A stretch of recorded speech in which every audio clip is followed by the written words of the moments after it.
Rush again. All right, we're going to reconvene. Brandon, you are going to tell us what else you want. What else we want? Yeah. I'm gonna let Jimmy tell you what else we want. Okay. Getting into the big money now. Okay. All right.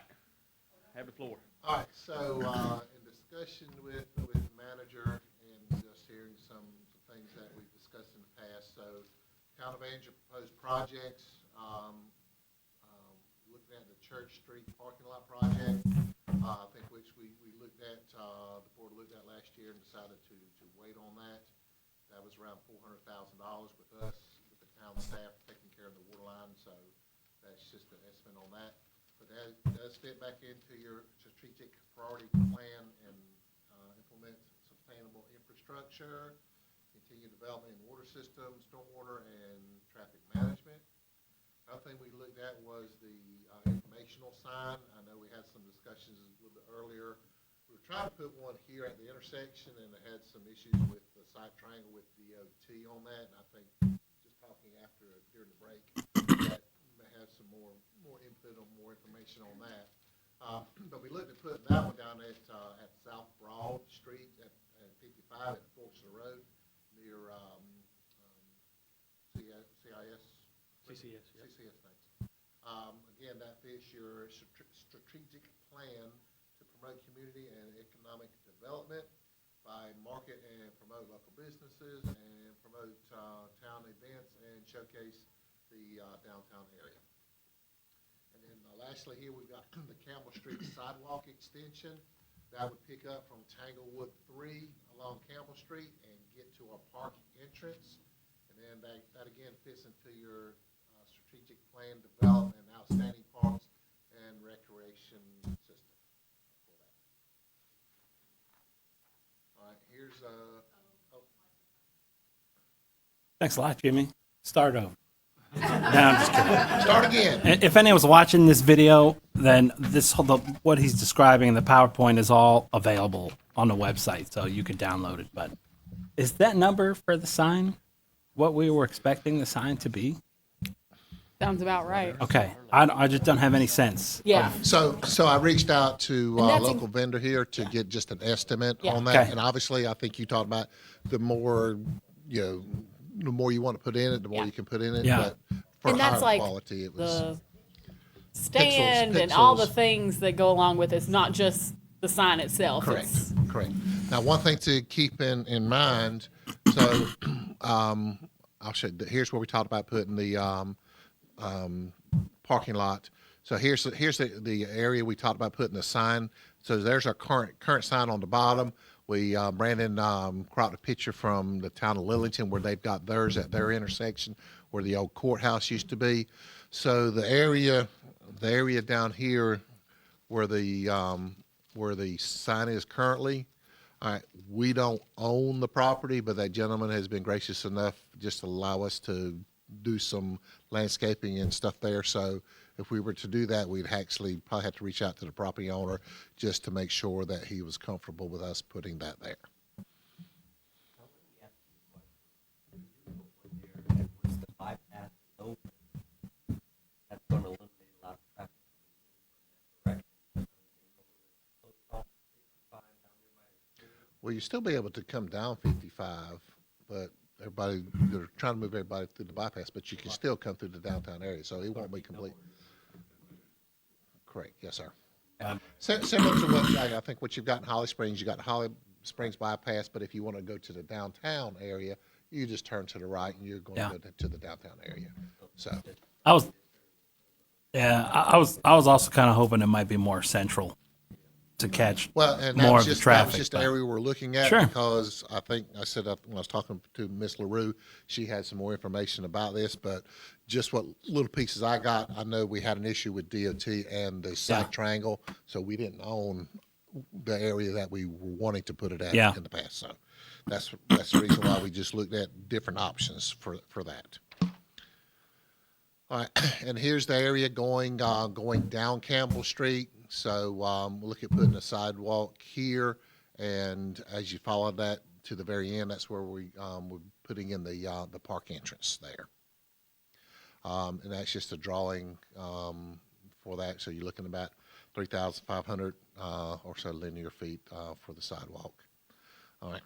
I think that's a great potential project, just considering the amount of development that's happening over there, and we want to increase walkability and safety, especially if you're walking that curve or running, you better be careful. Correct. Correct. All right, so here is just the funded projects that we already have in the works. Obviously, the Town of Angier Police Department. So we have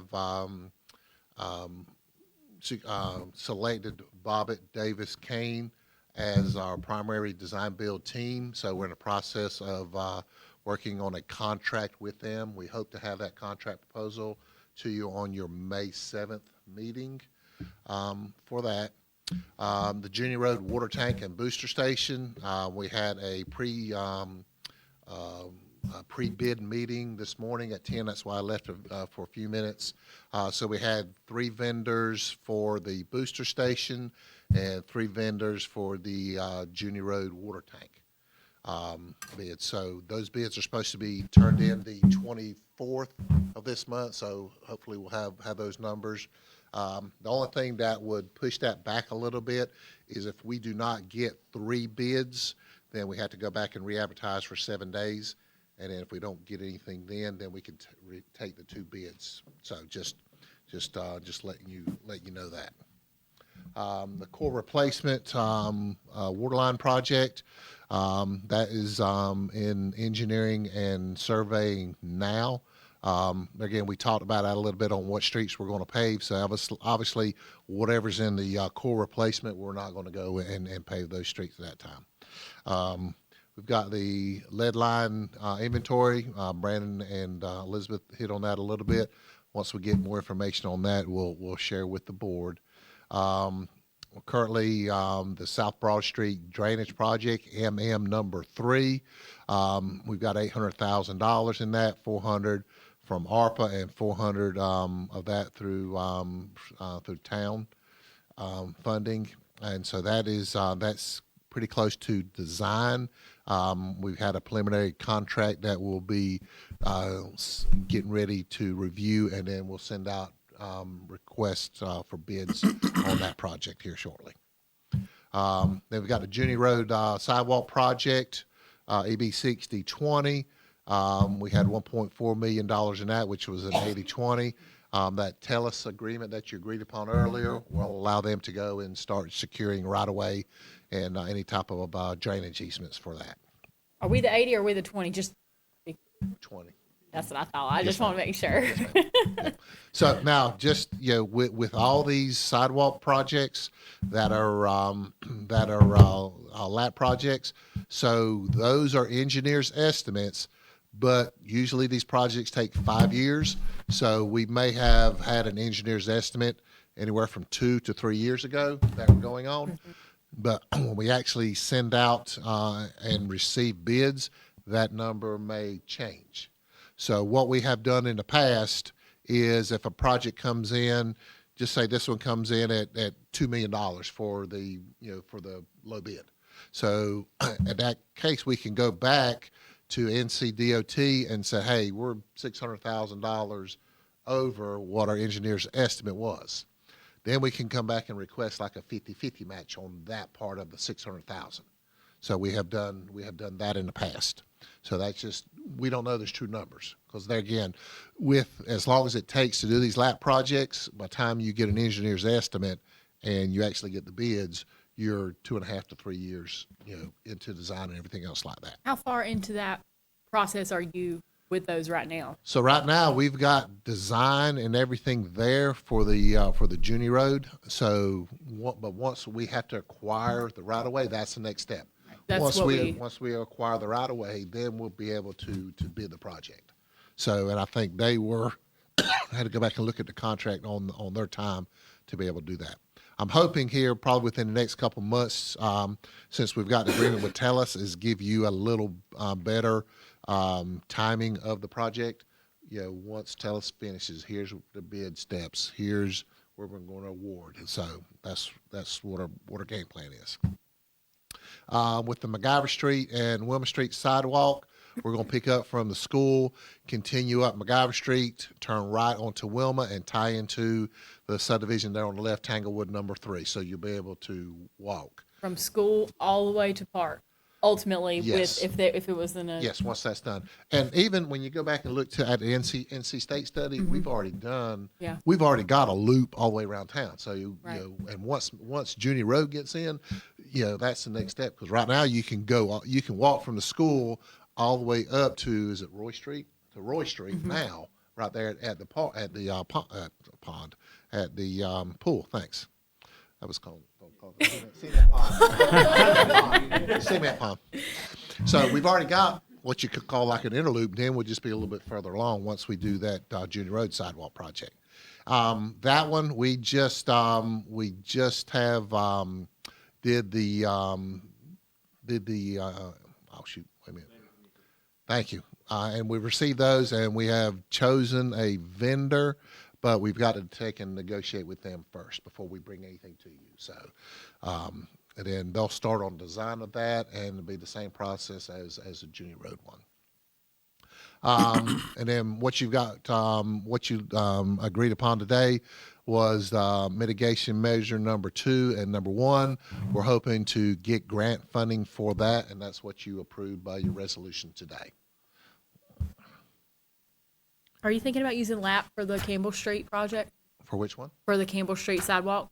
Do you want it done in 5 years, or do you want? Yeah, it no, done that's what I was asking. yeah. So in other words, lap projects. Take- Once you're awarded, it's a 5-year, Right. usually a 5-year process, and that's completion. Right. So if you want to speed that up, Take it on. then it'll be if it's. No, no. So then that's why we had put that in the budget Right. for the board to look at. All right. All right. There's the police department site that we just talked about. There's your core replacement downtown area. That's the Junior Road water tank site. That's mitigation number 3 down at South Broad Street. So in this particular case, the board approved for us to buy some additional property right in here, almost a little triangle. So we're actually going to bring the road out to here, soften the little curb here, and then replace this cross line pipe here. That's part of the plan for that one. And like I said, we haven't received any bids yet. That'll be the next step, and you know, once we receive the bids. All right, that's Now, the. let me ask you a question. Yes, sir. On that one. But, we do get the new excavator, a lot of that we do ourselves, correct? When you say so, which projects are you talking about? No, this is this will be too. We can't do this. This will be a little bit too much for us because you're gonna need a larger excavator to do that. You're talking about $1 million project there. It's not The core replacement has been a topic of conversation because we talk about it, but it's hard for the public to visualize like what that looks like. So this is helpful, and I hope that if this is set in stone, this map becomes available in some capacity to the public. Yes. Um, So with the core replacement, our plans are, and all this is just going to be based on when our bids come in. So right Yes. now, we're going to try to do this as maybe four separate contracts. So you'll have, you know, we'll say 1, 2, 3, 4. Yeah. 55 to 10 dividing the 4 sections up. So once we bid these out, we're going to say, okay, here's what we think is the town's best bang for their buck, and then what our top priorities are. But if you want to bid on number 2, then you can bid on number 2. Number 3 and 4 may have to wait just based on what our fundings are. So, but we have those. We can come back and say, you know, we need $100,000 to do this. You know, is it possible to take that out of fund balance to do this? We can do 3. But the good thing about it is we'll have shovel-ready projects Right. because we're hoping we can do all 4 quadrants. So that's the goal. Now, how do you do the core replacement? lay the pipe down next to the original pipe and then tie it in together and then pull the Correct. whole pipe out? So the goal is to have the least amount of Downtime. downtime, thank you, for our residents. So the goal is, just like you said, they're going to lay a brand new line, and they're going to get all that chlorinated and checked and passed off.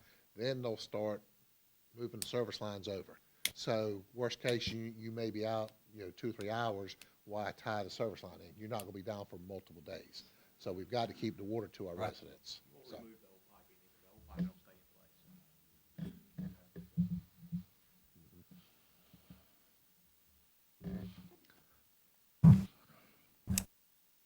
place. All right, and then again, here's the intersection of Broad and Junie.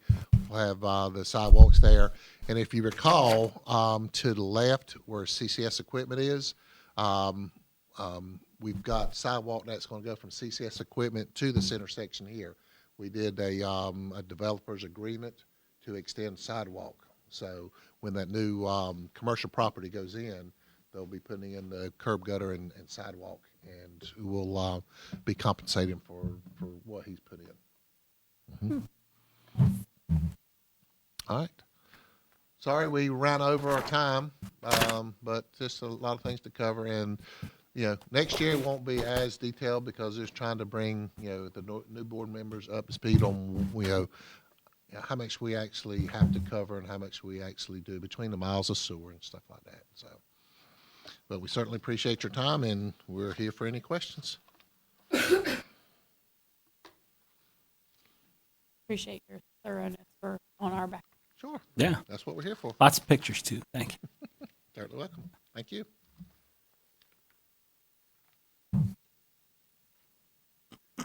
All right. Chief Thompson.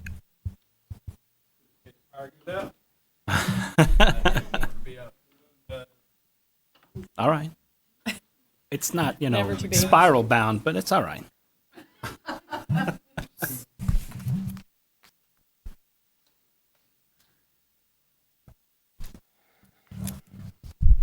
y'all ready? Lay it on us. You are.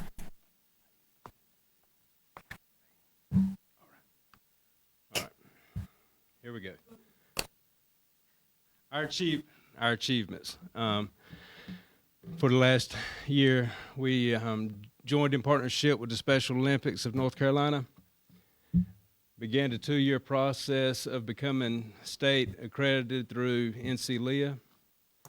We strengthened community relations through different outreach and educational programs. We updated, revised, and wrote new policy for the police department to conform to the state standard. That's going to be part of getting accredited with NC-LEA. We picked a contractor and designer for the new police department. New training facility located at Andrews Police Department Range on Smith Drive should be completed, fingers crossed, before the end of 2023-24 budget. Obtained a second chaplain to strengthen our peer support program. That's been a big success. He is doing an awesome job. He is staying very, very busy. And to help with our community relations, just like yesterday we had coffee with a first responder out at Oak Hill Living Center. So we all had a great time with that. Lowered speed limits in high populated residential areas from 35 miles per hour to 25. And we revised outdated town ordinance to cover a wide range of areas, such as parking issues. My team wanted their picture in here. They all think they're pretty, so they wanted a picture. Which then once I put it in here, they got mad because it makes them all look real short. Yeah. Our numbers for this past year is total calls for service / officer initiated activities over 51,000. Security checks, 22,000. Subdivision checks, over 20,000. Felony arrest over 87, misdemeanor arrest 154, reported traffic accidents 234, traffic stops 2,631. That's up, yeah, I would say it's probably up about 20% from last year.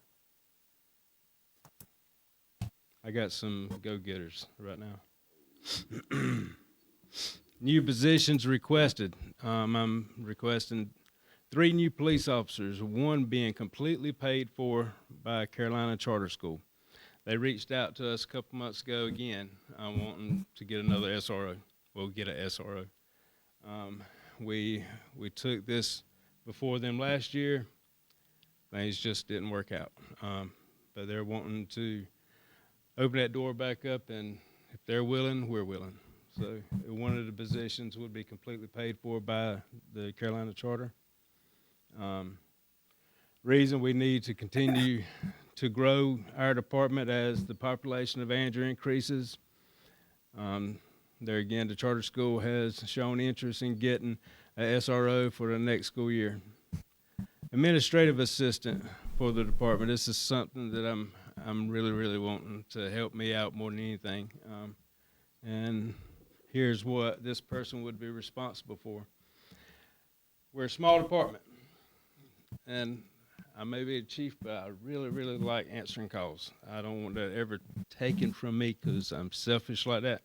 I really like to feel like I'm still a cop. So there's several times that no one's in the office. And this person would be responsible for answering calls and directing those calls to the appropriate person, accept walk-ins and assist those people as needed. Print out reports. We have people come in several times a day wanting reports. They would print out the reports and give it to the citizens. Assist with the accreditation process with NC-LEA. Assist in employment packets before they are sent to NC Criminal Justice Training and Standards Division. That's just to do the packet. That's about a 2 to 3 month process, and it's a lot to it. So if I had somebody there that could help us with that, Scott's doing 90% of it by himself right now, but I need him in other areas. Assist in conducting yearly audits to conform to accreditation standard. The last thing you want to do as a police department is wait for the state to say, hey, we're at your front door. You want to do constant audits to make sure everything is always ready for whenever they show up. Because they're not always going to give you a heads up. So we got audited last year, and I had roughly about a 2-day grace period to be ready. Thank goodness we stay on that. We're pretty good about that. But it'd be nice to do evidence audits every quarter. This person would go, and I would throw a couple cases out to them. They would report evidence and document that everything's there. It looks good. Complete evidence dispositions and follow these dispositions through the court process. This is how we dispose of evidence. If we didn't do this process, and we, up to about 2 years ago, Mr. Jim, Mr. LaRue, y'all remember we were up to the roof with evidence because it had never been, no dispositions were being done. We're trying to stay on top of that now so we don't get overwhelmed with items. And the state is getting tougher on that, especially with rape kits and whatnot. You got to make sure it's different things are disposed of when it's time to dispose of it. I keep looking away and losing my spot. Keep track of, thank you, department spending and ensure the department does not go over budget. That's somebody that's just sitting beside me every once in a while and just pops my hand if I start trying to do something I shouldn't. responsible for ordering office supplies for the entire police department, assist chief of police with day-to-day activities, dispatch. This person would actually get a call number just like we got call numbers, and they would dispatch people from our base unit. We got a base unit inside the police department. They would dispatch officers if needed. Set up new hire and cadet interviews and follow cadet performance through the BLET process. Help with special events. Hours would be roughly 8 to 5 with a 1 hour lunch. Stop me at any time with any questions. Yeah, so, What's the what? Yeah, that's what me and the town manager's we're discussing now. I've got a couple people that's shown some interest. One in particular has a lot of North Carolina Justice Academy experience. If you get somebody like that, you're looking at a little higher salary due to their 30 years experience with the state. So they know what. yeah, this The doesn't state's strike me gonna- as an entry-level position, for one. And two, are they a sworn officer? No. So, okay. So based on the salary scale that y'all adopted, this is in the lower pay range. So you would need to give permission for this. If you approve this position, you need to assign it a higher salary grade versus what you have given to me and I'm implementing. And of this that's being done right now, I'm assuming this is all being done currently. It's just a matter of by whom and How much time what it's taking. what do they have to do differently than this job? So, What now? like you said, Scott does a lot of this. Already? It's spread. Now the actual packet Scott does a lot of. Uh-huh. The other falls on me. Captain Adams and Daniel Helms does a lot of it too. So Is that position in addition to the 3 officers? So 3 new officers correct. plus administrative. Yep. It'd be 2 officers for the department, Okay. 1 officer paid by the school, and 1 admin assistant. And are they paying year round even when the school's not in session? Yeah. So Whoops. the SRO for Carolina Charter, or does that officer off the 2 months that they're not in session? They would actually work with the police department during them 2 months. And the police department pays that salary for those 2 months? Well, they would consume a small portion. The actual salary, for the most part, Ms. V could answer some of that, is covered by the school. It's the same contract as the county. The county's contract, for the most part, covers the whole SRO salary and benefits, and we are rewarded the opportunity to be able to use these individuals during the summer for a short period of time. Now, is 2 officers going to be enough for you guys? Because I know as fast as we're growing and as big as we're getting, I see that I don't think 2 will be enough. Well, we'll be alleviating 2 officers Exactly. of this job Right. to hire an assistant, so you're freeing up their time as well. So Correct. I don't Yeah, think I think we would be fine at the moment. Yep. that's a lot to ask. I mean, for an administrative assistant job description, And there again, it looks like a whole lot, and it is a whole lot. But as far as evidence audits, you do them every quarter. It takes 10 to 20 minutes every quarter. So, I mean, some of these items don't take a lot of time. Now, as far as this person would be an evidence custodian, so they would, when any time evidence comes in, this person and Captain Adams would go in and actually handle and log all evidence. So it is a lot, but it's broke up where one person can handle. You mentioned that they would be helping they would keep track of department spending in the budget. Is that in addition to you also overseeing? I would be the main one like I've always done. That's just a second pair of eyes. I like checks and balances. Mhm. Correct. I'm just looking, and there again, some of this is to give me a little bit more time where I can spend with my team. Right now, there's days that I don't feel like I can't go out with the team and do much of nothing because I'm stuck behind a desk. And That comes with the I job, know, Chief. I know, but I know where you're I'm coming. still a cop, though. But any more questions? Give y'all an idea.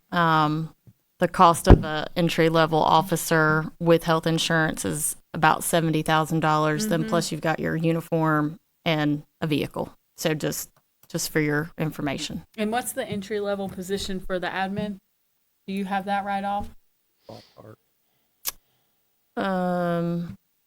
So the salary amount is around 38, and then with all of your fringe benefits, so your 401k, FICA, Elgers, it's like 48 plus your health insurance, so about another $8,000 to $10,000.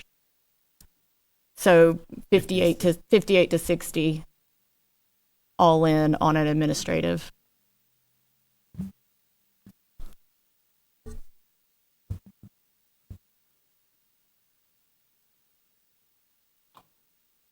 Y'all ready to move on? Promotions. Here again, this department's been around for a while, but I feel like the department has completely been reestablished in the last few years, thanks to the team that we do have. And it's time for us to start developing structure. I've got one individual that possibly could be retiring, and he hasn't said, but he would be eligible in a couple of years or whenever. And it would be a shame to have all entry levels officers and no structure going up.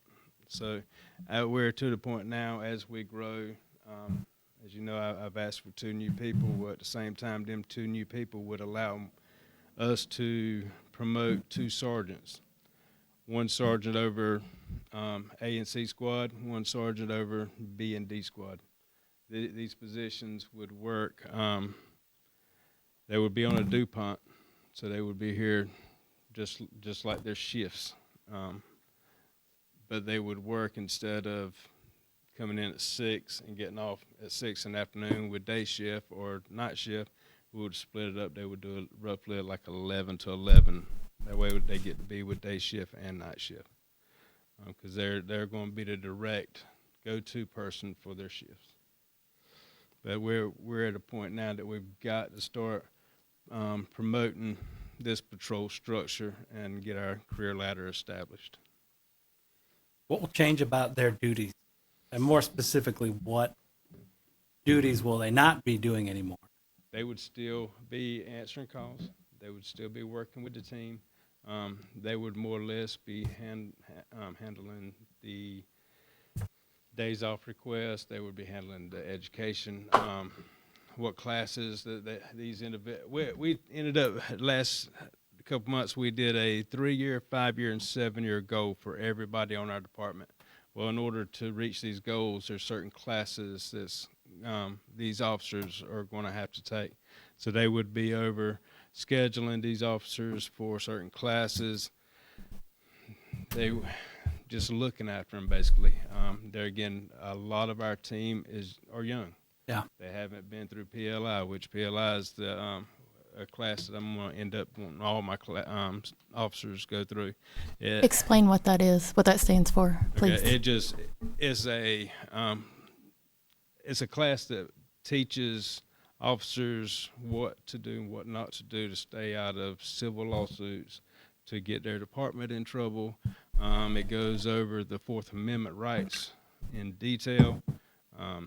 It prepares the officer not to get sued. And that's different from CIT training. Yes, CIT training is critical. I don't want to get too far off track, but Yeah. I did want to ask you today Yeah. at some point, what the policy was on CIT training.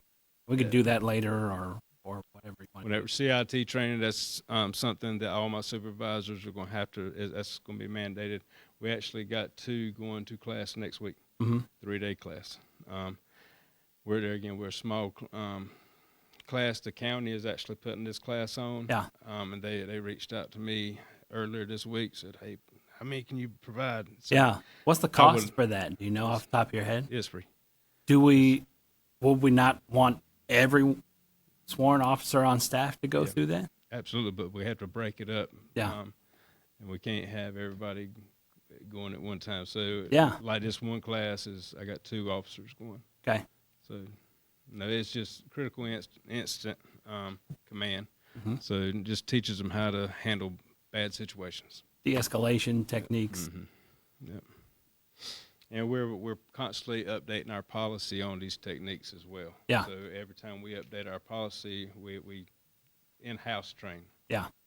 And I know you prepare as much as you can, but every situation is different, so it's constant learning. Right now I've got 6, 21. How quick can you get them off? Well, the classes are only offered. It depends on how often. I don't want to say the class with the county is only offered every 6 months, because if there's enough interest, Yeah. and the class can have enough to participate in Sure. it, they can offer it more often. Well, we can How only long- offer up 2 at a time or a couple at a Correct. time. Correct. And how So long is the class? it takes anywhere from 3 days to 5 days. The class that Zach Arnold just took, that was a 5-day class, and he just graduated from it about 2 weeks ago. Is the free course from the county the only avenue to get that training?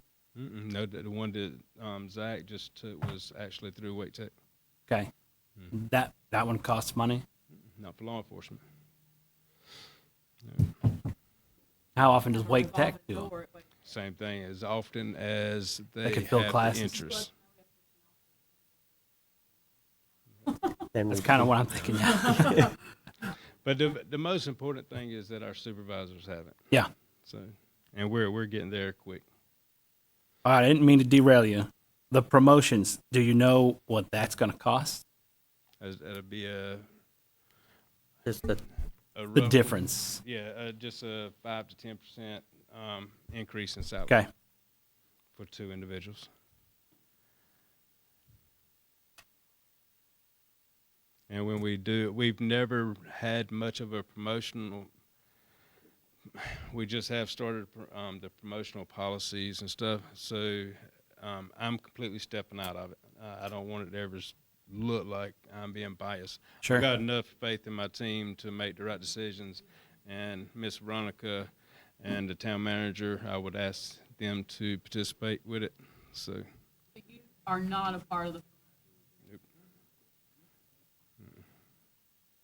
I don't want it to ever appear to be the good old boys system. I want, Well, I mean, that's why you kind of have like a group.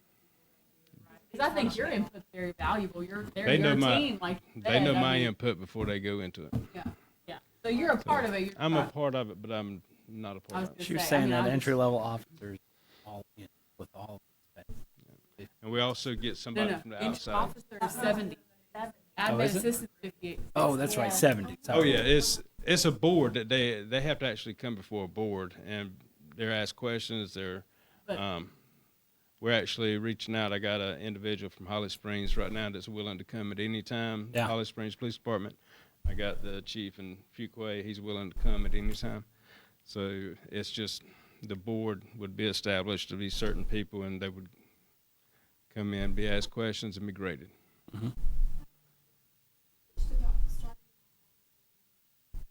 Around 45. 45 is salary. The number I gave you earlier, around 62, that includes your FICA, 7.5%, Elders, which for law enforcement is 15.1 coming up in this year, and 5% 401k. And then you got to add your health insurance. Earlier you said that was about 7 Yes.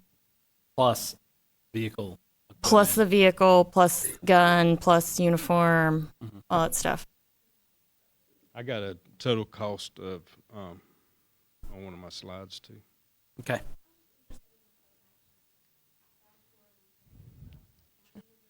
Mm-hmm. Yeah.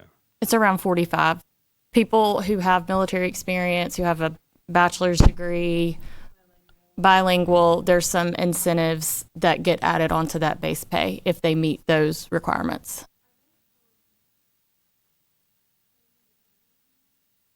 I don't know. Yes, ma'am.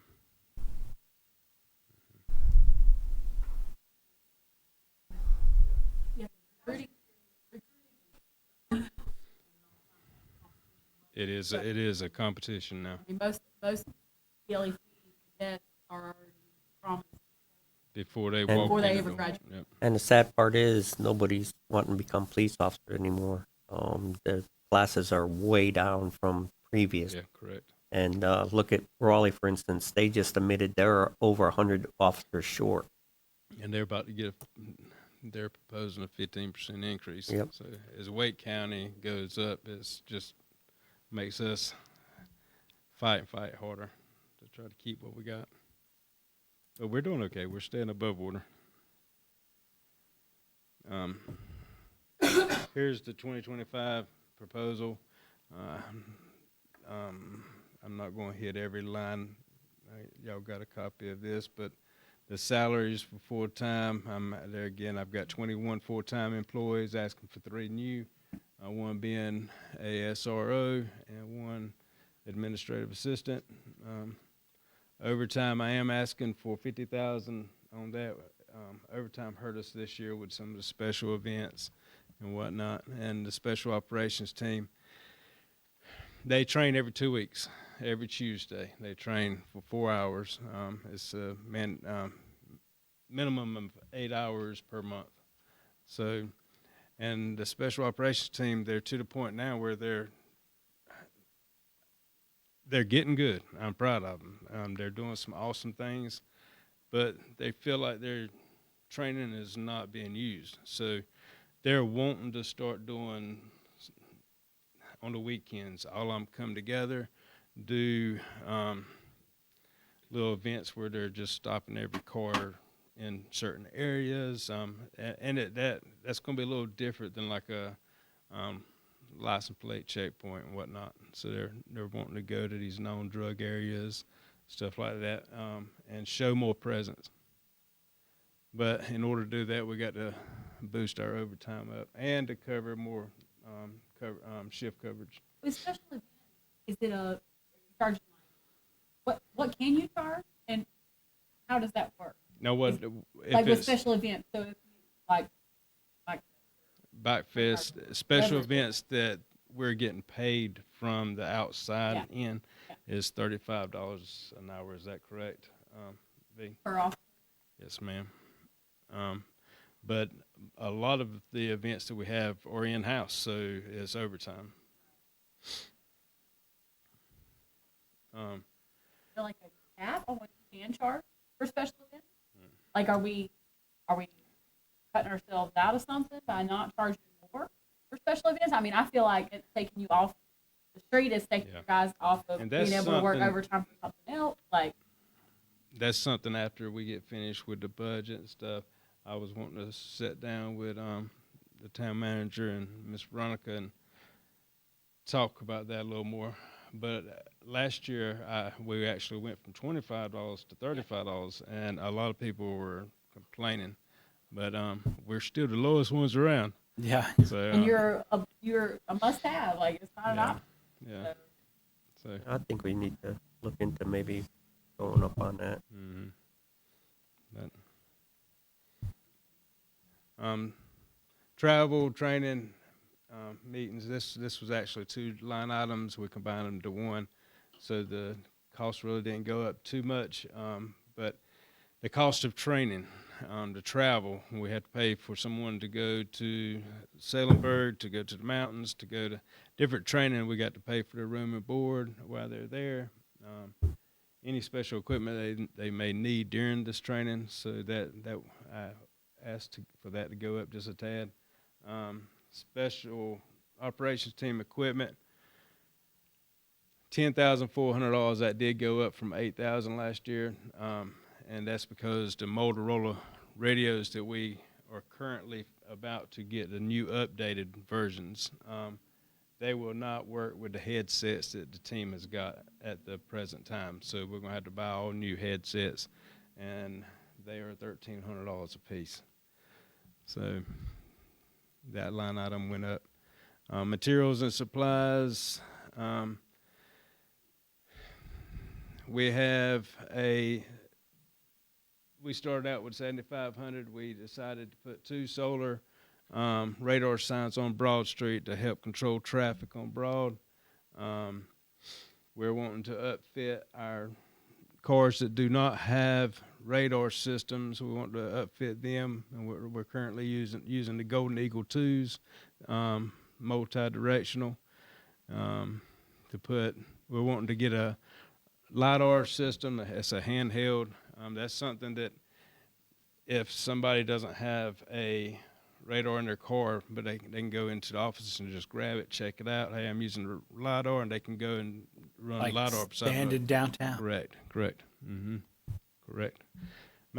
LiDARs are awesome tools in the right area. And there again, if you're going to enforce it, you got to have the printers to write the citations, so we would have to have additional printers. So that line item is up to roughly about 46, but that's to cover all the radars, the solar signs, and everything. Safety equipment, that's just to keep us with our PPEs, our gloves, our shoe covers, our everything for our personal protection equipment.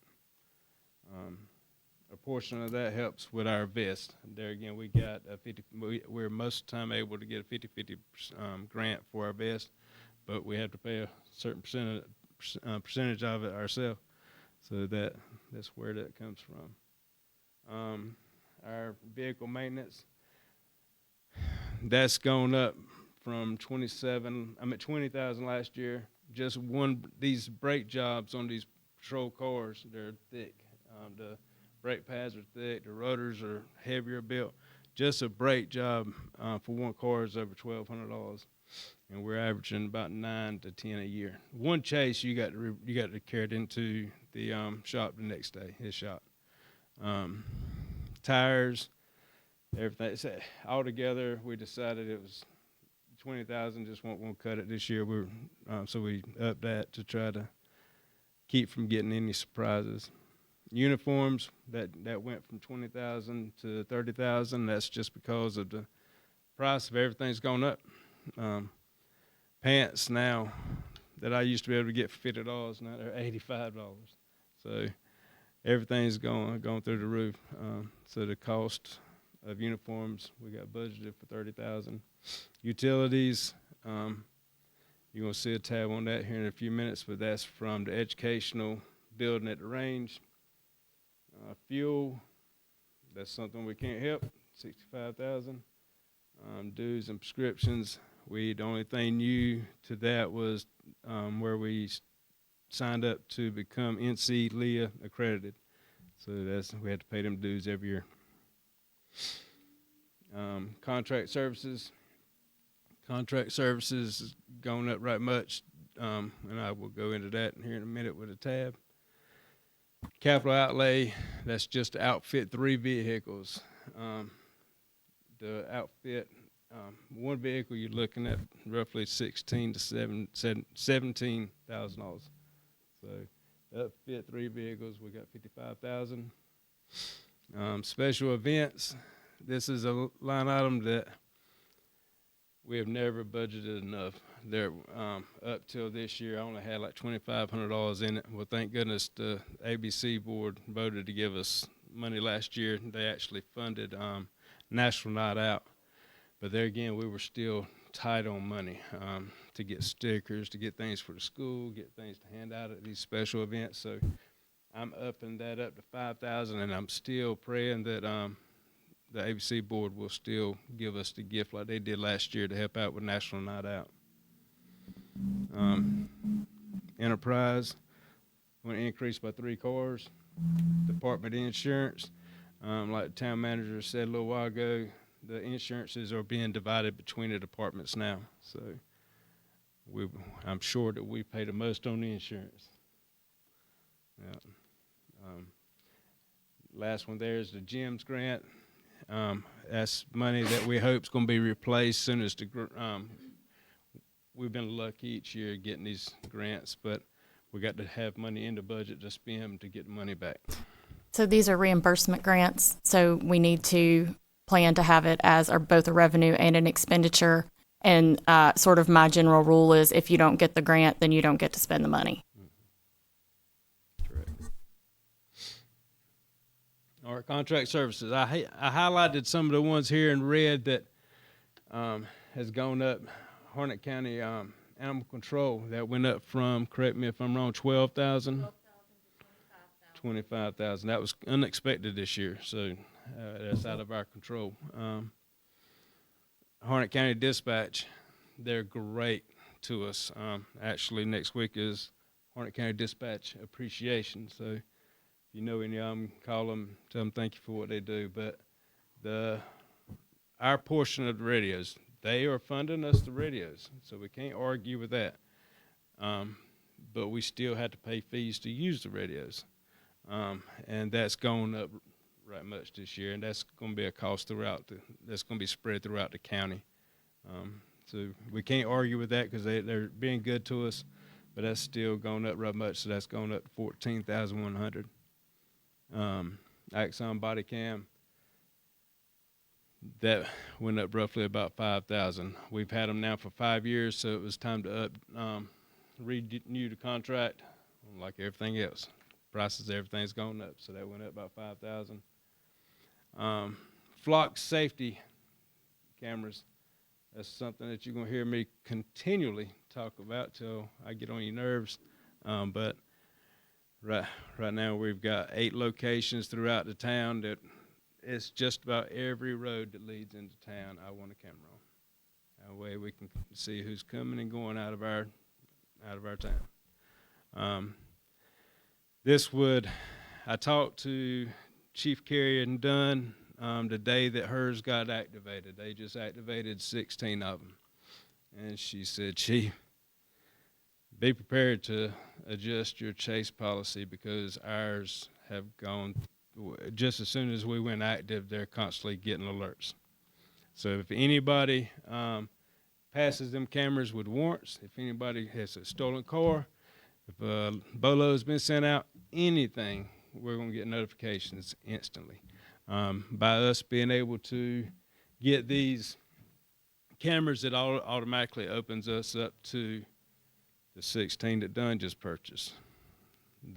Now, are they going to be all linked together? All of them are linked So together. that way they can see what's coming their way from Correct. our town? If something happens in Dunn, they can follow that vehicle all the way through Fuquay, through Andrew, through Fuquay to Cary. So they can give you heads up, hey, we're looking for this vehicle. Correct. Be prepared to head in your way. Correct. So that is something that I'm hoping that y'all are going to pass for us. But Now, is that a one-time fee or is that? that's going to be every year. Every year. That provides the cameras and the software. So I don't mind the expense of the cameras, but I poked that hornet's nest during the campaign. A whole lot of constitutional concerns were raised by the use of these cameras. Yeah, there's nothing for people to worry about. You only have a problem if you got a problem. That's right. Yeah. And I won't go into it right now, but they raised some good points. yeah. And I'm actually, I don't know them off the top of my head right now. the ones that you can put at the entrances of subdivisions, they're actually a little cheaper. And there again, if we put one at the entrance of Mr. Jim's subdivision, after he passes it 5 or 6 times, it realizes, hey, this gentleman lives out here. So it at that point, it whites that tag out. So then it's only getting people that normally don't go out in that subdivision every day. So It's a very smart technology. Chief, I just want to be respectful of the board's time. I don't know if y'all have things scheduled after 3:00. We still have 3 Okay. other departments that need to present, so I don't want to hold y'all longer than we said. I'm gonna go through these real quick. Utilities, that was these are going to be new costs due to the education building at the range for light bill, water bill, internet, insurance. We had to add in $400 for insurance for additional persons at the range. Okay. Yeah, it was always my rule that if any of the team went out there to shoot, they had to have somebody with them. Correct. It didn't matter if it was an officer or a brother. I didn't want to take the chance of somebody going out there and getting hurt and nobody's there to report it. And so we have contacted the liability insurance. They're coming to do a visit. They're going to revise the agreement that people have to sign, the waiver, basically, so that more than one person can, or so that people that are not employed by the town can also be there. But we did want to add that extra insurance coverage because we were not previously covered. It's not going to be open. No, the only reason somebody would go out there that was not sworn is to be there with somebody that's sworn while they're practicing. I don't like the idea of somebody being out there by themselves. For instance, somebody get How it's been in the past, and that's something that we've got to revisit. In the past, it's always been that extra person could shoot. So that's are 4 probably ranges that I can name right now that are open to the public. I just yeah, conversations that I can have outside. yeah, and that's something we're I could understand being a safety issue in case somebody does get hurt. You're right.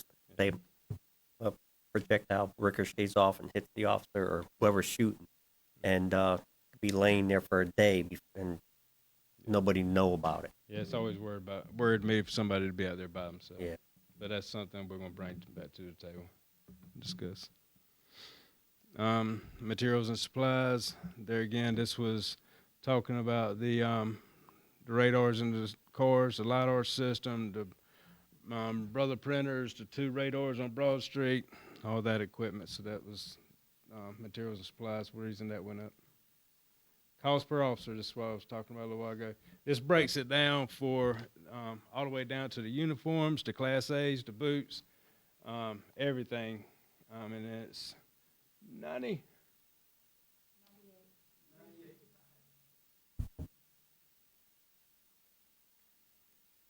Cost of a cadet for roughly about a 6-month period. 4 months while they're in BLET, and then a 2-month period that we would like to start allowing them to stay on part-time. And during this 2-month period is when we can get their software, them up to date on their new software, get them into systems, get them fitted for the uniforms.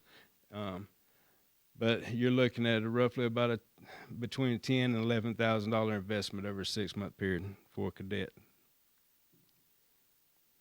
Promotions. I've got several people coming up for promotions, and the second line, if you can see, is the 2 new positions for sergeant, and the other 1-year probationary. That's after their date of hire. Once they've been here for a year, they get 5% more. 1-year promotion after 1 year promotion after being promoted, probation after being promoted, and they got a couple officers coming up for that 5%. So all them are getting 5%. Yes, ma'am. All them. So I see Scott's title is literally administration department. So how does that change? I mean, He is fit. His job is going to be over NC-LEA, doing grants. The NC-LEA process, that's a full-time job by itself. just keeping up with policy updates and whatnot. He's going to be doing grants. He's going to still be doing the hiring packets. So he's going to move into just being administrative, move him away from actual patrol. Yes. As of right this second, he still has to answer calls. Just we're a small department, so we all still have to answer calls. So summary of request. There again, 3 officer positions, 1 for Carolina Charter, 1 new administrative assistant. Promote 2 officers to sergeant positions, 3 patrol all-wheel drive SUVs outfitted in graphics with emergency equipment in each. 1 vehicle paid for by Carolina Charter. Allotted overtime to increase to $50,000 for salaries for special operations team, and provide officers for the downtown events and to cover special needs, special operations team equipment, training, expenditure line $10,400. That's for the headsets. Special events, promotional expenditures $5,000. That's for the candy and stuff at Halloween, and the toys for the kids, donuts at the school for the GRAPE program. Training and meetings, expenditure increased to $9,000 for the SWAT team, special operations team, and that's to invest in the crash reconstruction and many other classes to prepare them for the growth of this bypass that's coming. Materials and supplies, expenditure increased to $40,114. And there again, that's for the growth of the department. And uniforms increased to $30,000. Any questions?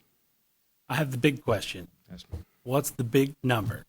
What's the new ask for this year's budget over last year's That's my budget? boss's.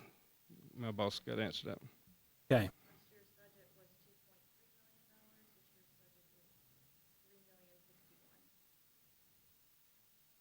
So 750. 750. Mm-hmm. So in the overall picture of the general fund, we need to cut about $300,000. And that's normal. I mean, you don't normally start with a surplus, okay? Mm-hmm. So just keep this in mind. In Catawba, we started at 58 cents, and then we went down to 40 cents. So imagine how much cutting there had to be to go from a tax rate of 58 to a tax rate of 40. Okay. I'm good at cutting. I know y'all are so glad to hear that. Anybody else have any questions for Lee? All right, let's move along. Derek, you're up, buddy.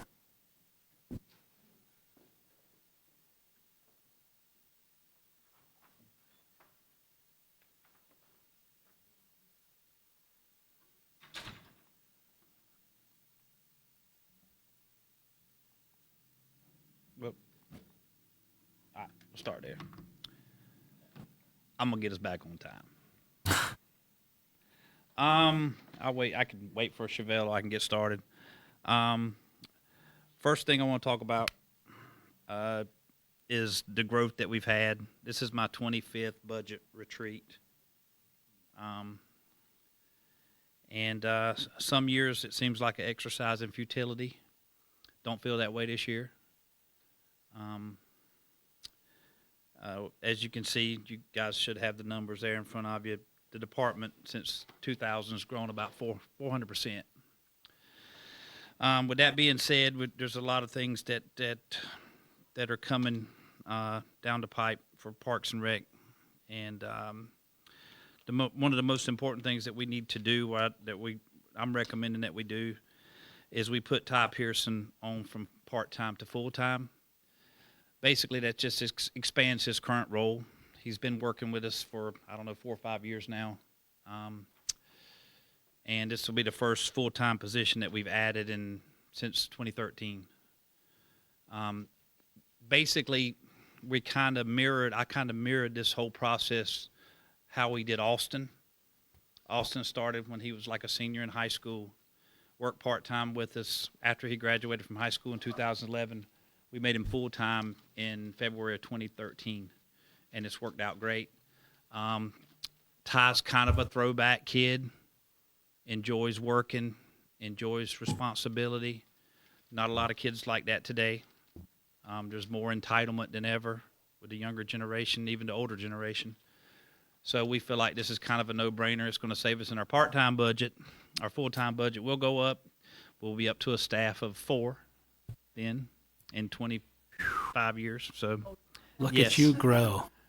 Yeah, look at us grow. Exactly. Yeah, there you go. We've always been kind of the department that did more with less. And we'll continue to try to do so. In 24 previous years, never been over budget. Don't plan to be over budget this current year. Hopefully we won't be over budget next year. So we work to get the job done.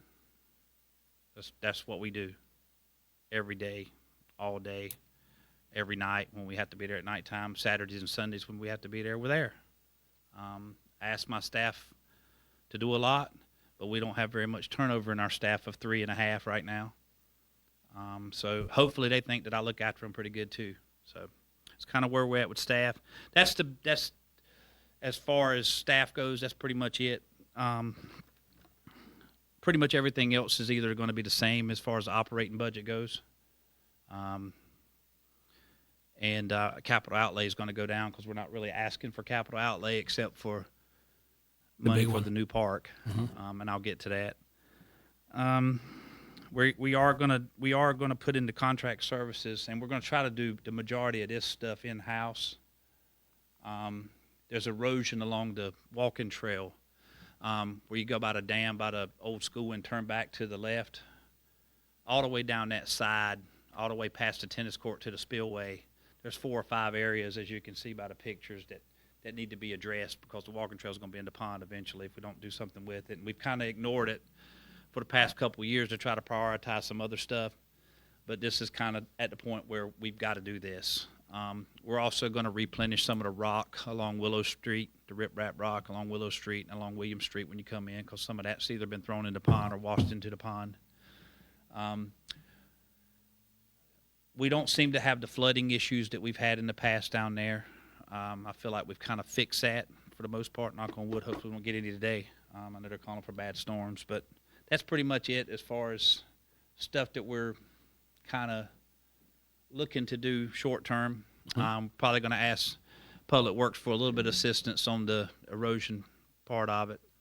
And Brandon and Jimmy are always really good about helping us out when we need help, as long as I give them a heads up, plenty of time advance on that. If you look, it's I don't have anything on the new park. I was promised a preliminary design and cost estimate from our consultant, but his mother passed away, and evidently at Withers Ravenel there was nobody else working on this project but him, so nobody else on the staff had any access to his files or anything to be able to give us anything on it. Hopefully I'll get something from him into next week when he's back at work, hopefully. But it's the same person, the same company that did our design in 2022 at the new park. He was going to do a cost estimate and a preliminary plan for phase 1 that kind of addresses our needs to decompressurize Jack Marley Park a little bit. We're in desperate need of more soccer fields or multi-purpose fields. We get a lot of complaints about not having pickleball courts, so we're going to address those needs. The goal is to do this, as soon as possible. Of course, we got to get the spray fields decommissioned. We got to get the new road in. There's a lot of infrastructure that's got to be done, but we want to get going. I feel like we've been kicking the can down the road long enough, and it's got to be done. But I'm like I said, I hope to get something that you guys can see, numbers wise and picture wise. As soon as he gets it to me, I'll forward it to Elizabeth, and she'll send it to you guys. And that way, if you have any questions, then you can call me, email me, whatever. We can address it at the next board meeting, whatever we need to do. As far as that goes. And again, I apologize for not having anything for you. I do. It's disappointing. As far as the 2 to 5 year plan goes, I mean, it's there right in front of you. I don't think we're going to get any smaller anytime soon. I imagine within the next 2 to 5 years, the department's probably going to grow another 50 to 75%, especially once we get started on this new park. If we ever get started on a community center, I think it'll grow even more. I think we do lose some of our people to Fuquay because they do have a community center and they have programs that we can't offer because we don't have a climate controlled facility to do it with. We do basketball through the school and we're at their disposal. If they have something that comes up, that takes precedence over us using the gym for basketball. And they're great to work with. The county's been good to us on that. And the school, the principal over there has been great, but we need a facility of our own, and keep that in the back of your mind. We've been talking about a community center since 2012. We've been talking about a new park since 2017. It's 2024. Mm-hmm. So just continue to plan for phase 2, because as soon as we finish phase 1, we're probably going to be outgrown that section of the park. By the time it's finished, within a year or two, we're going to have to start phase 2, I feel certain. And I know all this costs a lot of money, and we do need to find funding. As far as funding goes, we want to pursue a PARTIF grant in 2025. We also want to pursue an Accessibilities for Parks grant, which is a 1 to 5 match, up to $500,000. And you can use that for playgrounds. You can use it for walking trails. So we feel, and you can have both of them. You can apply for both of them and have both of them open in the same year. That's R1, they're 5. Right. So that's very appealing. The only holdup on that right now is they don't know for sure if they're going to have it available for 2025 or not. We're hoping the state approves it again. They feel pretty good about it, the people I've talked to, but we're not certain on that. But we are definitely going to pursue the PARTIF, and we want to pursue the AP grant as well. So that's $1 million available to the town that we feel pretty good about getting access to. And then as we move into the year 5 to 10, continue with phase 3. We do want to explore some greenway options to kind of connect the town to our 2 parks, to the school, to the downtown areas with greenways. And that's something that we'll continue to look at as we are constructing the new park and as we get further into this process. Last thing I want to talk to you guys about. I didn't mention it in the report here. I met with we had our first bi-monthly advisory board meeting on Thursday night, and it went great. All 7 members showed up.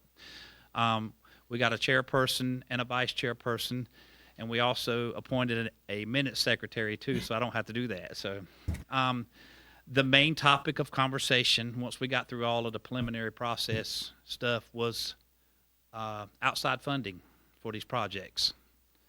And they were all on board and eager to come back in 2 months. Next meeting is June 13th. They want to come back in 2 months with some ideas and some plans. And, I reiterated to them that we're looking for big fish. And we talked about different opportunities, different outlets to go. And if anybody if they had a golden goose or a money tree out there, to please let us know. We'd be glad to shake it a little bit. But the meeting went great. I think we got a really diverse group, a really smart group that you guys appointed, and I appreciate you guys doing that. And they seem really excited about where we're heading. And so we're I felt good about the meeting. I feel good about where we're going. I'm just like you guys. I want to design in a number for the new park, and we're kind of waiting on that. So that's pretty much all I got. If y'all got any questions, I'll be glad to take them. With the park our size that we have now, with other municipalities, how many people are they employed? Or like, I don't More know. than us.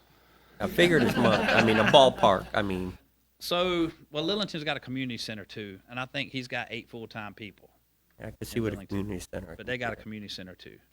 But they've got a director, assistant director, an athletic director, a full-time maintenance person, a part-time maintenance person, and then 2 or 3 people that work in the community center. So for right now, you think promoting Ty and for what you're currently having to manage? Yeah, I mean, because we're gonna. I mean, look, we're gonna have to maintain that new park. Sure. Well, I'm not even. Yeah. I'm not I even mean, that's- asking that's- staff when that's done because Yeah. that's a different story. Exactly, and you know, he already opens bathrooms for us. Yeah. On the weekends and at nighttime when we don't have. He locks them up at nighttime. He Yeah. dumps the trash when we need him to dump the trash.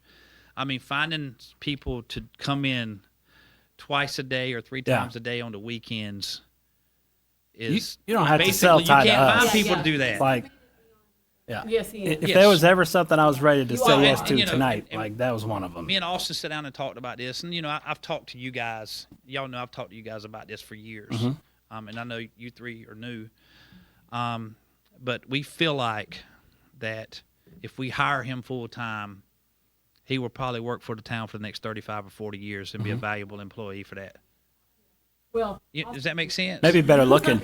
he'll be the next Austin. Yeah. Yeah, I mean, we don't know. I mean, I think Austin's plan is to stick around for the next 20 plus years. I mean, you'll have to. I don't want to speak for him, but you know, you want stability. I mean, I feel like instability is the reason we haven't moved as a town the way at the pace we should have been moving. And it's not anybody's fault. It's just the way it's happened. So, you know, we want the stability there. We want people I want people here that want to be here. And sometimes you sacrifice experience for enthusiasm. Absolutely. It takes a little bit more on the front end training them, but the reward on the back end is far greater than what you get on the front end. Because sometimes experience and lack of enthusiasm causes bigger headaches than lack of experience and somebody that really wants to learn and eager to contribute in a positive way. And that's what I'm always looking for. Yeah. So Right? So, do you think Can't if start we till June schedule anyway. a early May, another one of these to kind of have your manager's report, that you will have phase 1 numbers? yes, well, so when I met with Brian on March 21st, And I know, We know I it's met out of with- your hands. I met with Brian on March 21st from Withers, and I asked him point blank. I said, "Look, is April 11th too quick of a turnaround? If it is, I'll let them know." And he said, "No, I'll be able to have something to you," because he already had the general drawing in place. Yeah. He just needed to tweak some stuff, and then he had to get cost estimates. Now, we didn't know that he was going to have a family member to pass Sure. away, and you know, Sure. and nobody else was working on the project. So, yeah, hopefully, like I said, I'm hoping to have something by the end of next week. Yeah. That would be, you know, Like I'm eager to see that. Yeah. That's the only reason I came here today. I don't believe I'm that. just- I know it's out of your hands, Yeah. and out of their hands too. My summary of your asks are like the first 3 things are really little and really simple. To just, Yeah. they got to be done. So those are easy, and I am ready to move forward on some park stuff. So. Yeah, and what I want to do is once we meet again with the advisory board, I want to come back to you guys in the July meeting, Yeah. the June workshop. I don't know if we're having one or not, and let you know what they've come up with as far as outside funding ideas and opportunities, and then get you whatever input or help you can Yeah. provide on this or assistance. We spitballed you know. that some together, and Yeah. I'm whatever you need me for on that Yeah, stuff. because I mean, you know, with any projects like this, funding's always the issue. I mean, we're talking about millions of dollars. So, I mean, that's the hurdle everybody has, it seems. But gotta do something. All right. Thank you, guys. Thank you. To Chevelle's point, do y'all want to discuss a follow-up meeting? I was looking at April 26th or May 2nd. out. Oh, I'm sorry. April 26th. Like May 9th. Okay. May 9th is And we'll wide have a open for meeting me. that Tuesday too.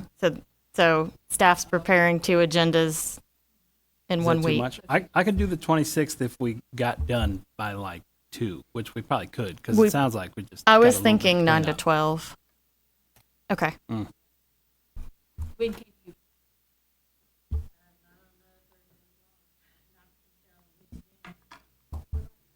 Could you do like 9 to 12 like she said? Well, any day. That was a Friday. The 26th is a Friday. Friday would probably be better. The 26th is a Friday. 26th, we could do 9 to 12, mostly to get input on park stuff and anything else that Number. we were short And of. numbers. 26th. 9 to 12. Mm-hmm. Okay. Okay. Mm-hmm.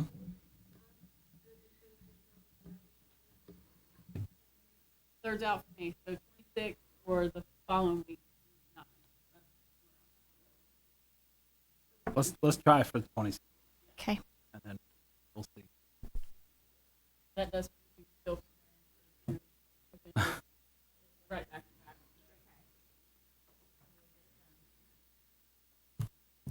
All right, Jeff. It's okay. Good afternoon, y'all. So y'all see me a lot, so y'all know a lot about what's going on in my department.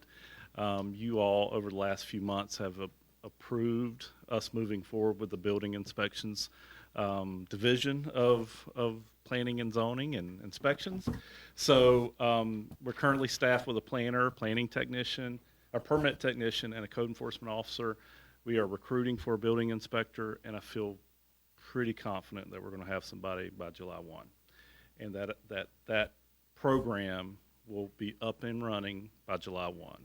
We had our kickoff meeting with our online software that we Citizen Serve that you all approved the contract with. They are great to work with, and we're going to have weekly meetings building our software from scratch. We've been uploading things our permits and our applications over the last couple of weeks. And we met with them this week, and they're pretty positive that we're going to be able to meet that July 1 deadline to be live and to start taking and start doing our own building inspections here in the town of Angier.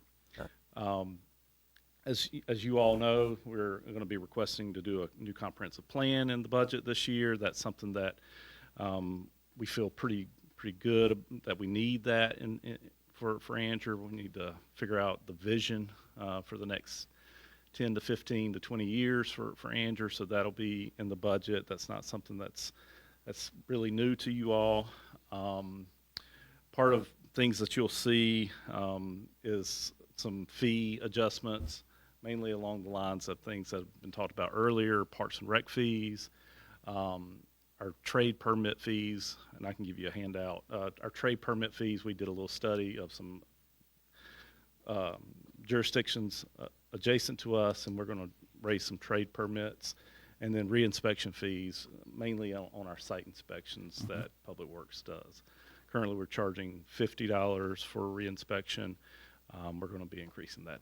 We're going to double that to $100 because we feel like we're getting a little. Sometimes our builders are abusing the system. In my experience in this, it's kind of at their discretion, and if it happens every now and then, they sometimes they'll let me slide on stuff. Right. But if I fail again, on the same thing, they'll look, man, we got to charge you. Right. So, But sometimes what we're seeing is they want us to go out and sort Abuse of do it. their punch list for them. yeah. And Yeah. they But it's interesting It's because $50 punch. right. the inspector, correct me if I'm wrong, but I better know this, is only required to find one thing wrong. That's correct. And end the inspection. That's right.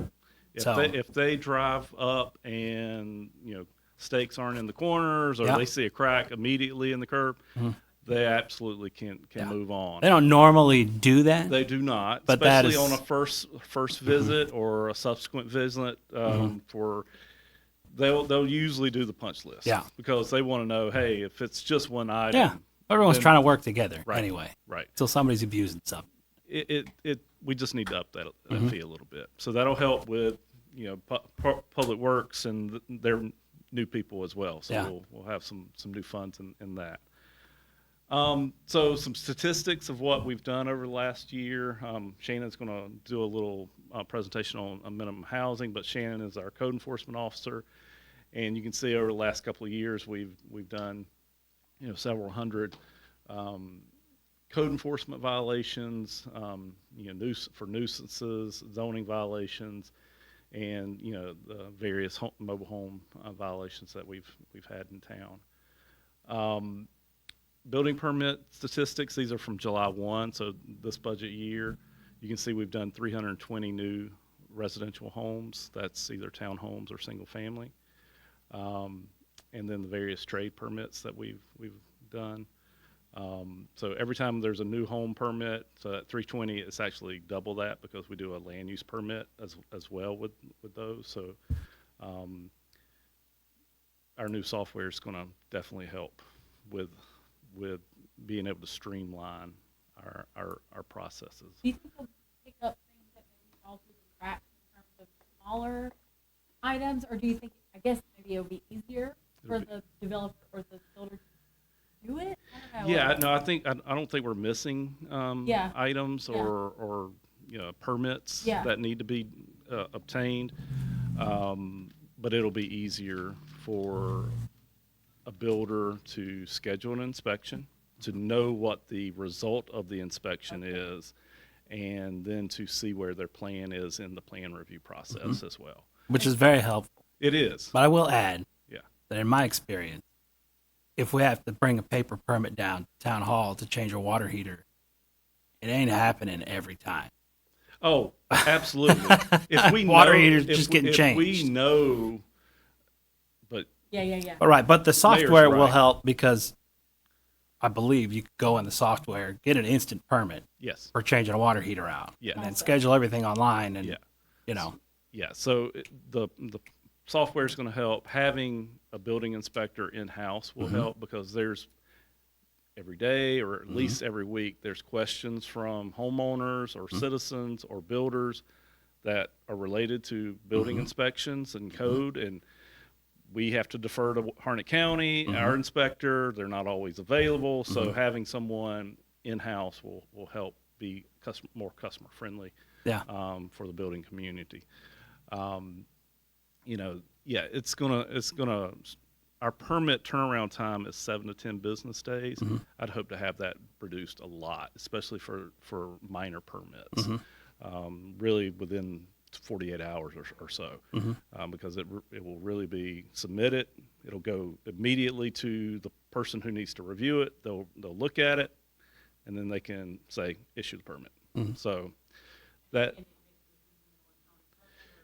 it'll. I think it will send them the permit that they can print. It will definitely let them know that where things are. It'll send them an invoice. They can pay the invoice via the software. And I haven't printed a permit or had a card signed in over 4 years. Right. Everything is online. Yeah. So, costs associated with our new building inspections division will be all the associated equipment costs, the truck and things like that you all have been aware of as we move forward with. And we've already proved it, right? Right. So. Here with Absolutely. it's all going to be Absolutely. Yes, absolutely. And, I think it was a little uneasiness moving into this phase for Anger, but I think we're going to, here very soon, we're going to see that we're doing the right thing. I would high five if I could reach Jack. Next time. No, but we've gotten some applications in for inspectors. We're going to be interviewing those folks. And again, software is going to be big for us. Any other questions about planning? So summarize your presentation, aside from what we've already approved. you're not asking for anything. You're I'm telling not. us how we're going to recover Right. money back. Absolutely. I love you, Jeff. Yeah. So just to sort of piggyback on that thought a little bit is when we have the building inspections department, so it's a recap of what we plan to have. We're going to hire a building inspector who is certified. Shannon is going through the training process right now to become a building inspector, so he's going to be able to apprentice under our new building inspector. So this time next year, we could have 2 building inspectors where we have 0 today. We may next year be asking for a code enforcement officer to replace Shannon. Code enforcement is not going to go away. Shannon is still going to be here. Our new planner, she started this week. She's going to be helping. So we're all going to collectively do the code enforcement and continue that program. Yeah. Yeah. So Shannon's going to talk a little bit about minimum housing, and obviously with building codes, building inspections coming here, minimum housing will continue to be a priority for us and for you all. But yes, next year we could foresee a new person coming on. But I still think that's fine because your department specifically has got a surplus of money coming in that can only be spent in this area. Right. So we're in good shape. We are. We're So definitely- basically, we're going to be, the money that we're outlaying right now to the county will be coming back to the town once we get this building. Right. We're not under contract to send $88,000 to the Right. county. That's right. We do need to have Dan and their attorney work out an agreement where inspections that are started by the county prior to, say, June 15th, they will have to continue through that. And so we'll have to come up with some type of fee schedule that we pay them as we make this transition. So we are going to reach out and try to get that going, but I just want you to be aware of that. Yeah. Yeah. Okay. Once an inspection is started by a particular inspector, They have like to see, finish it, they like see to see through. that Yeah. through to the end. Unless they work hand in hand with us and say, hey, you take this over, this is Right. what I've done, this is, Right. Yeah. Well, Once if they we're- signed off on the rough ends, we don't want to sign off on the final. Right. It's somebody else's liability. Yeah. Yeah. Yeah, once we get closer to go live, we'll probably start transitioning permit applications to the new software. We're gonna have that hopefully to go live before July 1, and then so we'll know a break point and we'll know what those permits are. Will still be handled by Harnett County. Yeah. And so there'll be a little transition for 6 months or so, but we'll work it out. Fine. I know we've burdened you guys a lot with this inspections department, but I'm happy to see that you are I'm doing really well with pretty it so confident. far. Yeah. yeah, it was the right move. Thank you. Yeah. appreciate it. Sure you don't?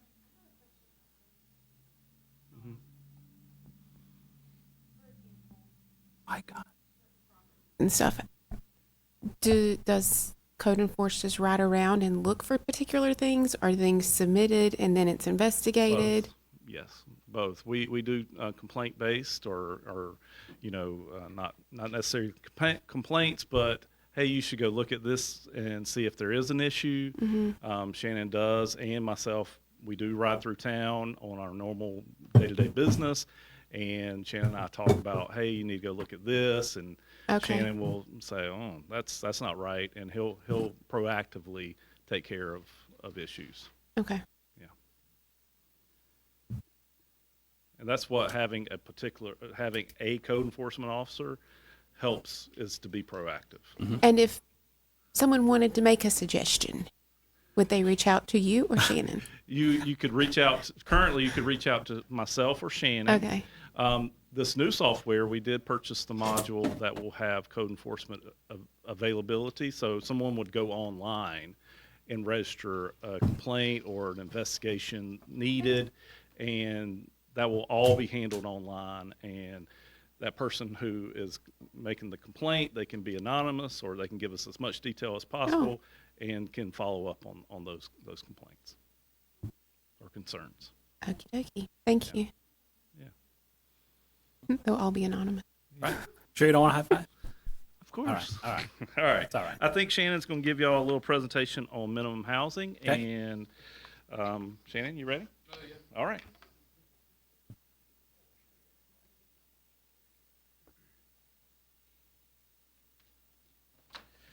Mayor, board, how's everybody doing today? Great. I'm here to, my name's Shannon Hodges, to start with, code enforcement officer. So I'm here to talk about minimum housing. So I'm actually glad that y'all are interested in hearing a little bit about it. I think that y'all were supposed to get a packet, but it's up here. So this is something we can refer back to as we go through. So I know y'all been here, I guess all day, so it won't take too long.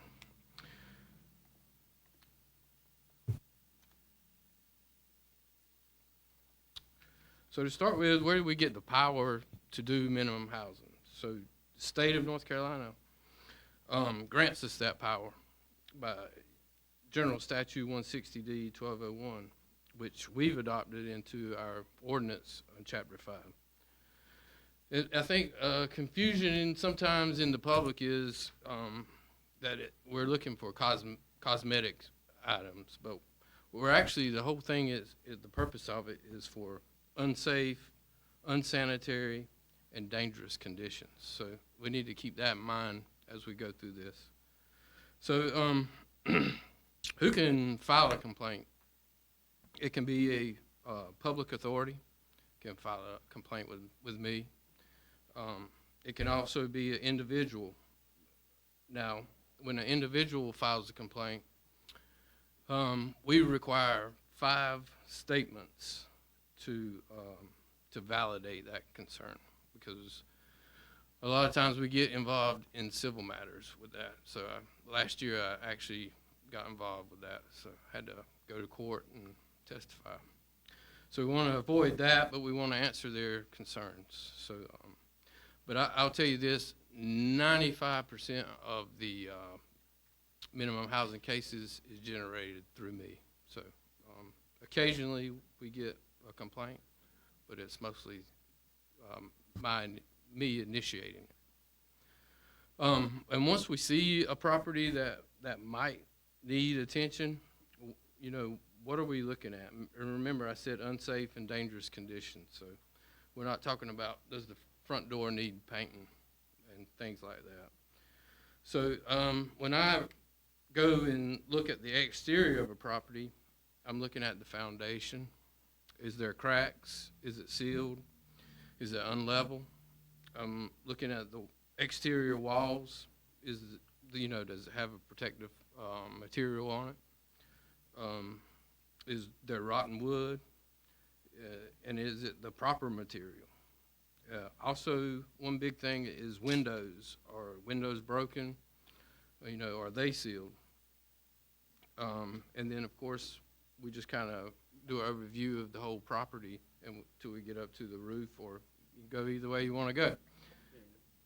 When you identify a piece of property, what happens once you say, I need to go look at that property? So that's what I do. So when I do the exterior investigation on it, the inspection, at that point I can make a determination if we need to continue on with this case, okay?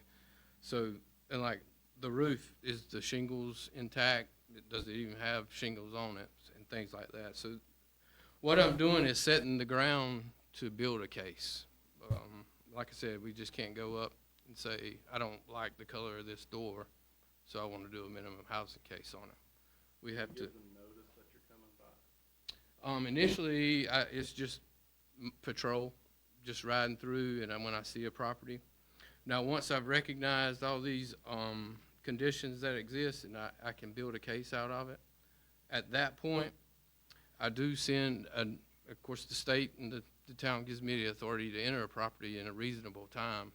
But what I'll do is I'll send a letter out to that property owner, and of course I've got to identify who the property owner is and any parties of interest. And then I'll send a letter out to them requesting an inspection. Usually that takes place within 1 to 2 weeks from when I initially started the exterior inspection on it. Unless there's some kind of emergency situation, we can speed that up. But I want to make sure that the property owner gets notification and I'll set a date and time for an interior, a full house inspection, full dwelling. and then we'll do a complete inspection at that time. And like I said, there's a lot of legwork in between there because I've got to identify who actually owns the property so I can notify these people. If it's a rental property, and that's the case, a lot of times it is rental property, and it has a tenant in it, then I want to make sure that they're notified that I'm coming as well. All right, so once we set this inspection up, at that point, and like I said, the town ordinance and the state of North Carolina gives us the right of entry if we build this case and we find what we need, some probable cause, some reasonable suspicion that there's a violations that exist. So what I do then is I will do a complete walkthrough of the interior, exterior. I'm on the property then, and at that point when I'm on the inside, I'm looking at interior walls. Are they, is it the correct material? And I'll tell you one house I went into, and I walked in the front door, and I look over at the wall, and it looked normal, but then I took a second look, and it was basically cardboard covering. It wasn't drywall or anything like that. So, and those are the things that you run into and those are the things that we're looking for. So interior walls, is there damage to the interior walls? Are the walls buckling? Is there rot? And like I said, remember we're looking for unsafe, dangerous conditions. Is the floors unlevel? Is there adequate support in the house? Is the roof? Is there roof leaks? Is there adequate material on the roof to keep it from leaking? Once you go inside, you'll see the drywall where there's been leaks. And then unsanitary conditions. So that could be infestation. That could be they have animals and there's feces all over the floor. I've seen that. And then is there any significant increase in hazards like receptacles? Is there wires hanging out of the wall? Is there children in the house that could go touch that wire? Is there a danger involved? And the next thing I look for, is there electricity even to the house? Because you have to have electricity, you have to have plumbing, and the state requires that you have a heat source, a permanent heat source. You don't have to have air conditioner. You can be hot all summer long, but you got to have a heat source in the wintertime. And a lot of cases, there's not a permanent, especially on rental properties. They're using kerosene or plugging units into the wall. So, and I think I mentioned there's got to be adequate water supply to the property. So you'll be amazed the times that you go in. And there's not electricity, there's not heat, and there's not even water supply to the dwelling. And have you experienced that in Andrew, all these things? All these things, yes, all these things we see right here. So. Now, I'm assuming when you do stuff like this, everything's documented. Do you take pictures of everything? It is, and documentate, because, when you're going through this, building cases, you may end up in court. You don't know. So you want to make sure that it's documented, keep notes. Make sure that you've documented that you notified the owners and, they've received our mail and things of that nature. So, yeah, documentation is big. Okay, so after we've identified hazards in this dwelling, and I think if you can, do I have it? Or can you flip that? Yeah, scroll. I think there's, okay. The case that I had, this is 140 Cross Street, and this was from 2022, I think. So, 21? Okay. So this is a case, this house actually got demolished. So there was illegal activity going on. Nuisance condition, that's what brought me to this house. As you can see, you see debris, discarded waste outside. So that alone brought me to the house. And then you can look at the house and see that the conditions of this, and this is actually the back side, this is not the front side. that there possibly could be violations, broken windows. In this case, there was not even, some of them didn't even have doors. That, you know, the windows were busted open. I think if you scroll, keep going down. I think there's a couple. Okay, this is what brought me here. So this was all the way around the house. So the first step that I had to take in this case was to get it cleaned up so I could even get on the property to do an inspection on it. So we did get that cleaned up. Well, if we have to do it, we hire a contractor, and then whatever he charges us, it goes back to the property owner. And if they don't pay, we put a lien on the property. Yeah. So, and I think there's a few more pictures on there so you can see some of the conditions. So at one point we cleaned a lot of stuff up so we could you know, once we cleaned it up, I can actually get to the steps of the house and do a full inspection without harm to myself. So, so we clean all that stuff up, and then we do an inspection on the house, and those are the things that I was referring to. Let's see. Yeah, we scroll on down. Yeah. Right, that letter right there. That's an example of the letter that I said that I send out to do the inspection. So it'll have a date and time, and I'm requesting that full interior, exterior inspection is to be completed on the house. And that's after I've identified from the exterior that there's potential for violations. Shannon, does that have to be sent certified mail? This does not. Okay. You know, I usually send this out just first class, and I'll Okay. post it on the property. So we can actually send it certified, or we can post property. So Okay, thank you. This one I post, and I just send it out first class. So usually I get a response back. Occasionally I don't. Was it inhabited? This property, it was not supposed to be inhabited, but it was a vacant, abandoned house, and it was being used for illegal activity. And it was, there was an occupant in it. If you saw the inside, you don't know how there was an occupant in it, but yeah. So, you know, we've sent our notice out for inspection. So scroll on down. All right, this is the actual report that I did. So this is a detailed report to let me, so I'll know for my notes what kind of conditions I saw. And this will go to the property owner as well. So if you scroll on down. And I usually attach photos with it of, you know, property and certain conditions that are existing on it. But the inside, you see how bad the outside looks. You know, the inside was 10 times worse. I mean, basically you walked in the front door and there was no floor in the house. But Like a fallen yard. Yeah. just residential. Yeah, but no, this don't apply to commercial.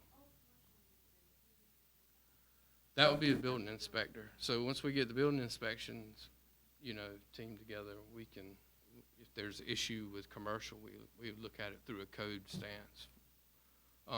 But like I said, that rotten wood, you see all the debris. So I mean, it's obvious that there's a violation here. What's our next step? Is we need to file a complaint and a hearing. So after my inspection, I need to do that within 10 to 30 days, and I need to notify the property owner. So at that point, I do want to keep good record that the property owner has been notified. So that'll go out certified mail.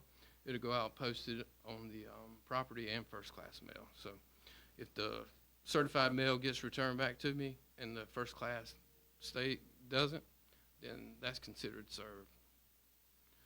I think I have a copy of the complaint. If you go down. But like I said, you can see the conditions on the property.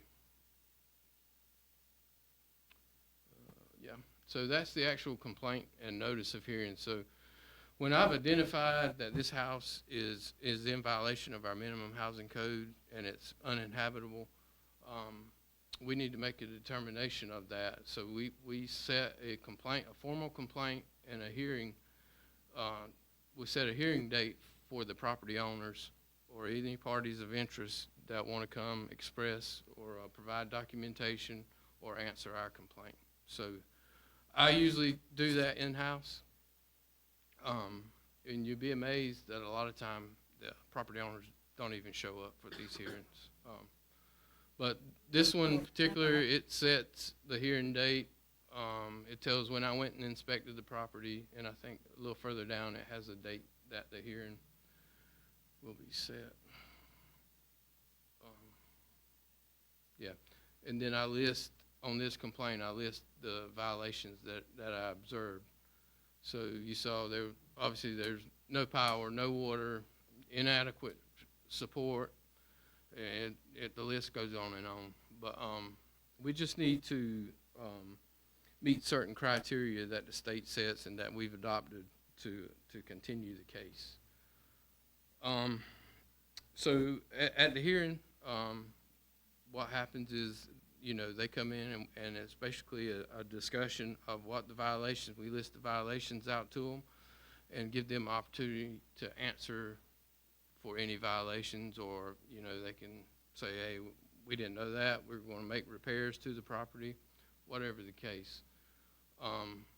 But then after the hearing's held, and like I said, that has to be held within 10 to 30 days of the full inspection that I did.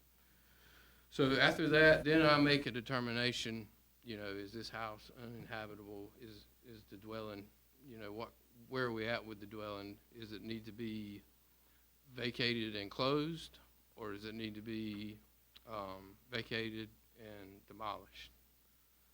So the next notification that goes out is the finding of facts order. So this is actually sent to the property owner, and this gives them a little background of what's going on, and it gives them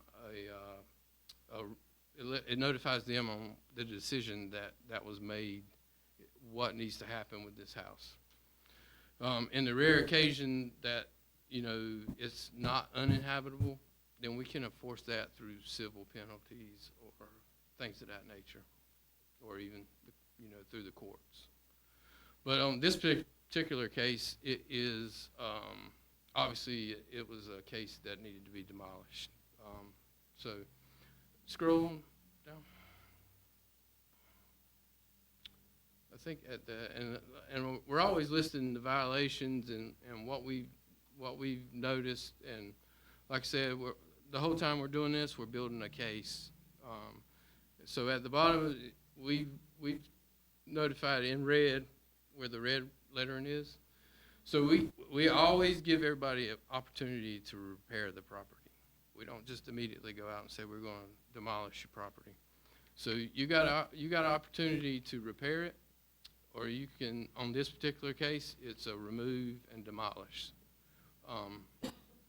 And I try to be consistent in what I'm, you know, the process that we're taking. So everybody gets the same, and the state requires it a minimum of 90 days to make repairs. So at this point, I've issued this notice. I've given them 90 days to make repairs to it. At the end of that 90 days, if they haven't made repairs, that's when you guys come in. I come and request the ordinance to demolish this property. And actually, I think this particular property, the homeowner demolished it before we actually got to the ordinance part. So, and that's been out of, I guess, probably 20 cases where properties have been demolished. I think we probably have, the town has probably only demolished maybe 3 or 4. So, and that's an expense that we don't have to deal with, because just like what we were talking about with code enforcement, if we demolish that property, then whatever bill we incurred goes back to the property owner, and then It's marked up too, right? It's not just a break even thing. no, it's not a break even. You know, if we've issued any fines to the property owner, that's included and the cost of the demolishing the dwelling, and then if it cost us anything else involved, we include that as well. So. Shannon, if we have to put a lien on the property, at what point can we recover those funds? So I think well, I'll send, when we do an abatement or something of this nature, we'll send the property owner the bill. So we have to allow them 30 days to pay that bill. If they don't pay that after that 30 days, then we can set a lien on the property. Now, if they don't pay that lien, I think that lien is good for 2 years, so we need to do something within that 2-year period. And that's where I usually try to get with the town attorney and see what we can do. Our next step is to collect on that. And I said that we've only done and when I say we, the town's only done 3 or 4 demolitions that we've actually had to oversee it. And I think there's 2 that the town attorney has that hasn't paid, refunded and paid that expense back to us. So do we get the property after 2 years? Well, that's where the town attorney comes in. So if they don't pay that lien, and he's probably a lot better to answer that than me, because at that point I get legal advice from him to continue this case. But it's very highly possible that if they don't pay that lien and they have back taxes, that yeah, the town could have, or at least at a minimum, it would go up for auction, and then the town has the opportunity. But if it's auctioned and sold, then we automatically get our reimbursed for what we did. But like I said, not every case is like that. Some cases, just may need to be vacated and closed up. And then when you close a property, and I really don't like to close the property because it's actual eyesore as well, because you're boarding up the property. But we have to wait a minimum of a year before we can go back and revisit it and demolish that property. So. Why do we, is that a state Yeah, statute? these are all these guidelines are state guidelines, and we just adopted that as our own so we can enforce it. Well, we can go in and change it to meet our, Not if it's against, so the state statute is like overruling us, so we can't so we change. can't change it for to meet the That's right. towns. That's right. So What that's would make a house be closed up rather than be ready for removal or demolition? well, if it's not quite in the condition that this house, but it has violations and it's not livable quarters, then we can say, you need to make repairs on this property. It's going to have to be vacated. Now, I try to encourage the property owner, if it's got a tenant in place, to do the eviction. But if it came down to where they couldn't evict or didn't want to evict, then we have the authority to go do the eviction.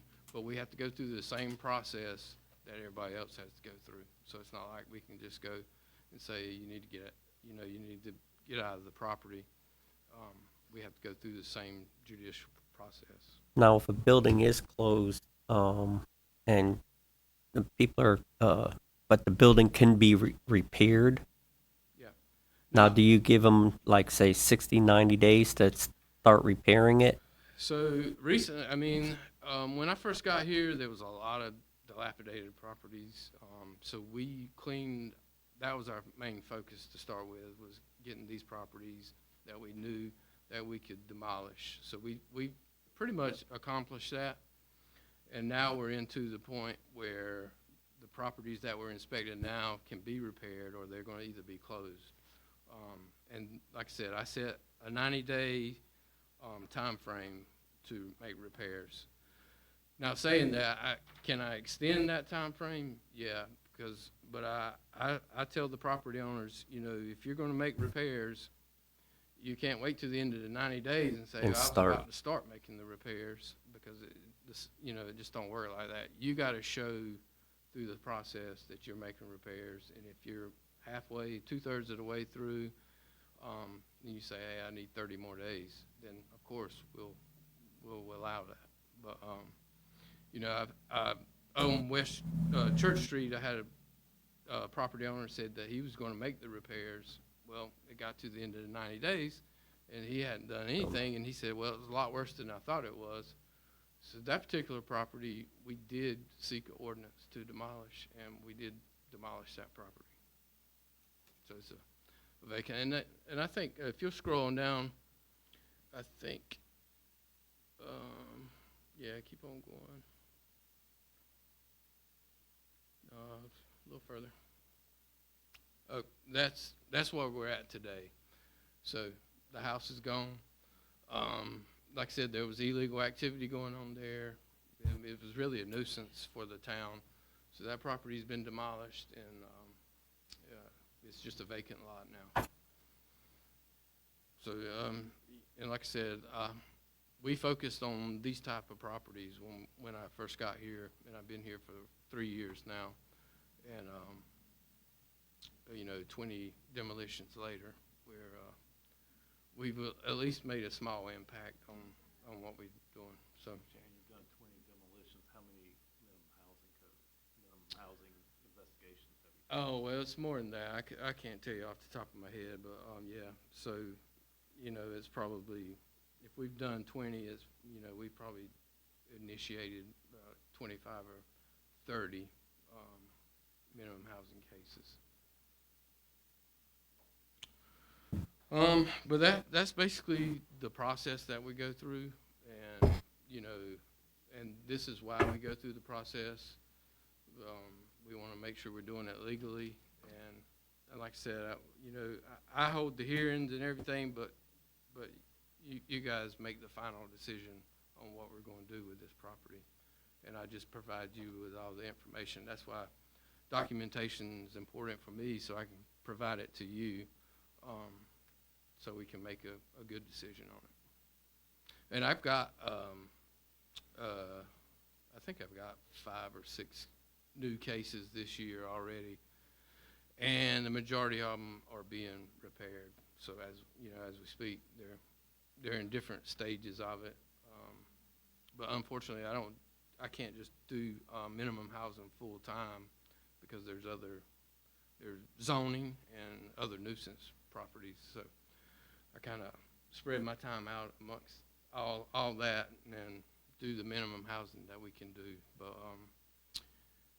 and we can get a little more aggressive with minimum housing if we feel like we see issues that need to be taken care of. But as you can see, it's not a process. It's not like going out telling somebody to cut their grass. I mean, it's a long process, a lot of documentation, a lot of notifications, hearings, and it takes months and sometimes over a year to actually close the case. And it depends on if the property owner's working with us or he's wanting or she's wanting to fight it the whole way. So it could take longer.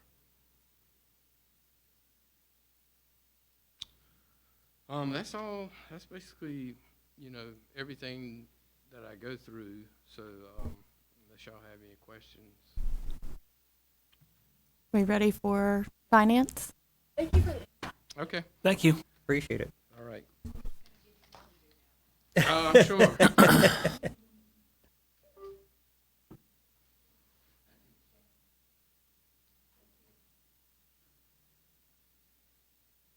for last. I know, you guys are just waiting all day for me.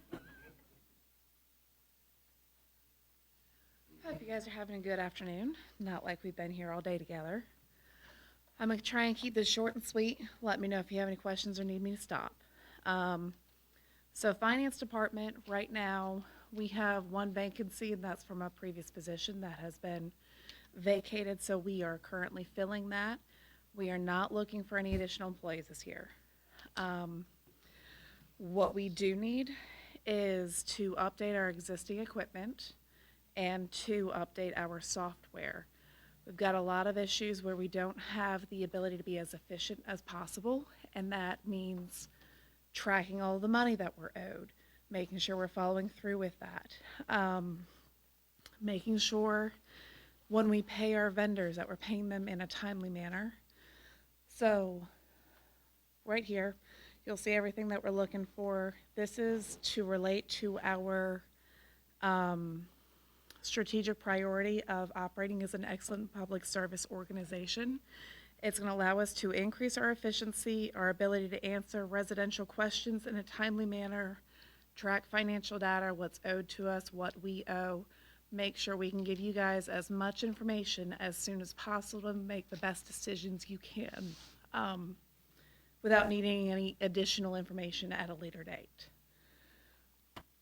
Now, we do have a big issue with donations to nonprofits we need to discuss. We can donate to nonprofits. We cannot just write them a check and say, here's $1,000. I know we've been doing that in the past.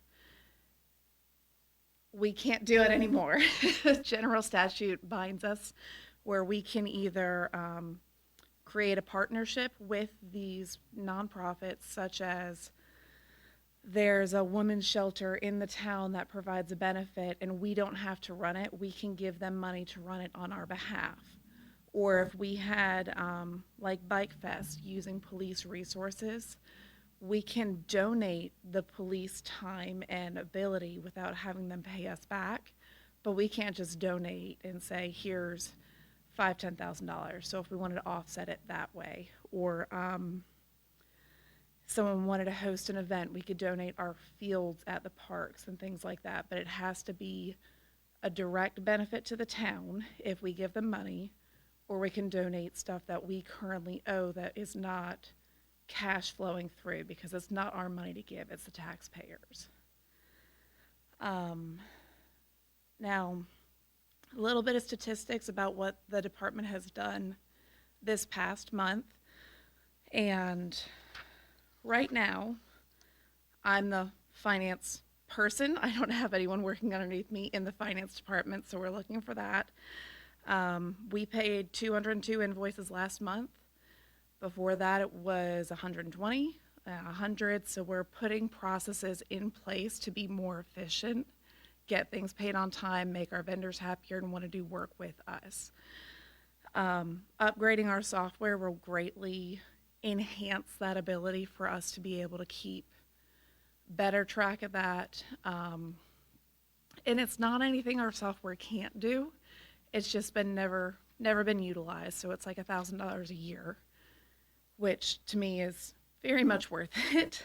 I also have utility billing in my department. So everything you see when residents come into the town, those are all my staff where they come in. And we sent out 3,980 bills to residents, commercial, pretty much anyone who has a utility bill with the department. Only 405 residents are using automatic bank draft. This eats up a lot of our staff's time. So instead of trying to get another position and fill that, I want to reduce their workload so they can focus on other things they need to do for the town as well.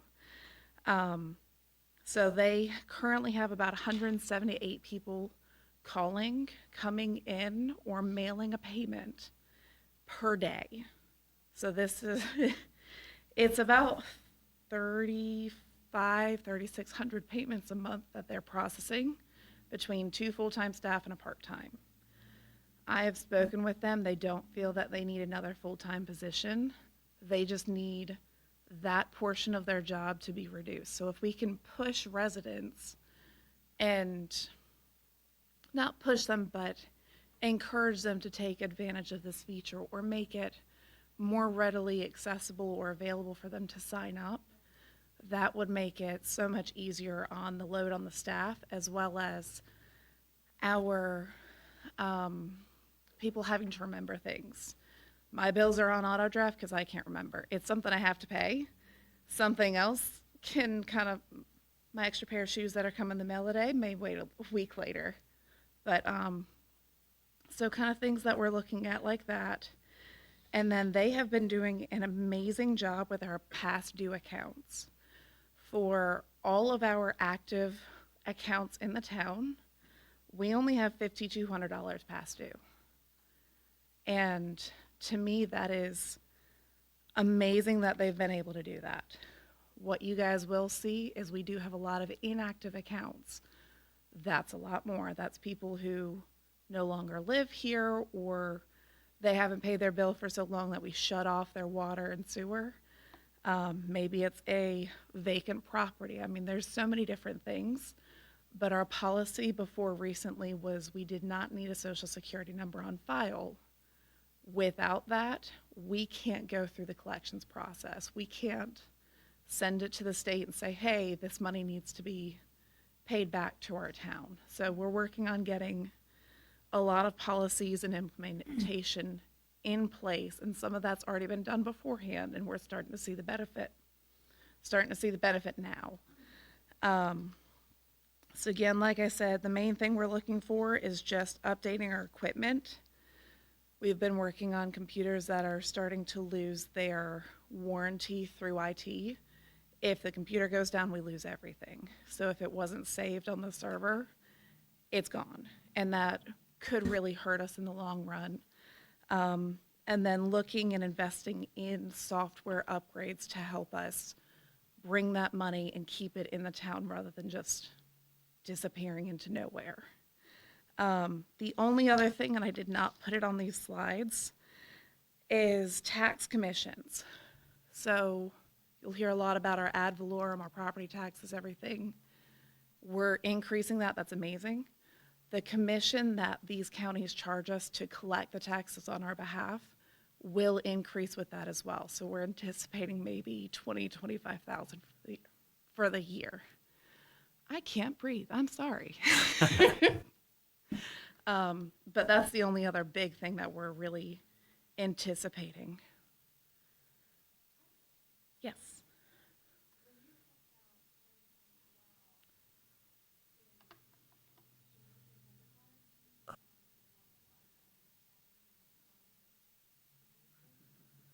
Probably hear from.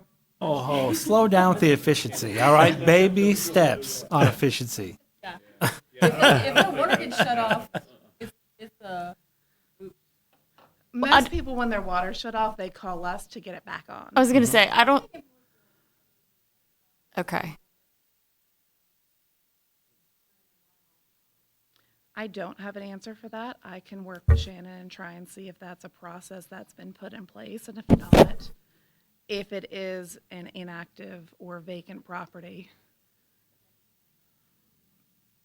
Yeah, we can definitely look at making sure that is in place, and if not, put that communication together so that way they are aware with each other. If he notices someone's water shut off, also make sure that we're not receiving a bill for some reason. We can work on making sure that things are matching up on both sides.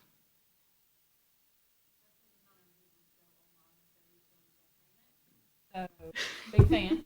Yeah. As someone who has had her water cut off because she forgot to pay her bill. Great. So, I think we've all done that. Yeah, me I'm too. just curious. So the automatic, yeah, it happens. Like it just, it's Yeah. one of those things. The automatic bank draft and then the payments taken per day. Is there a percentage of that number that people are just going online and paying by hand? The automated is like the person is Automated not is that's going. set up. Yeah. Nobody does anything except Yeah. for we run a report of And it- what account, and it's drafted on a specific day every single month. I believe it's the 10th.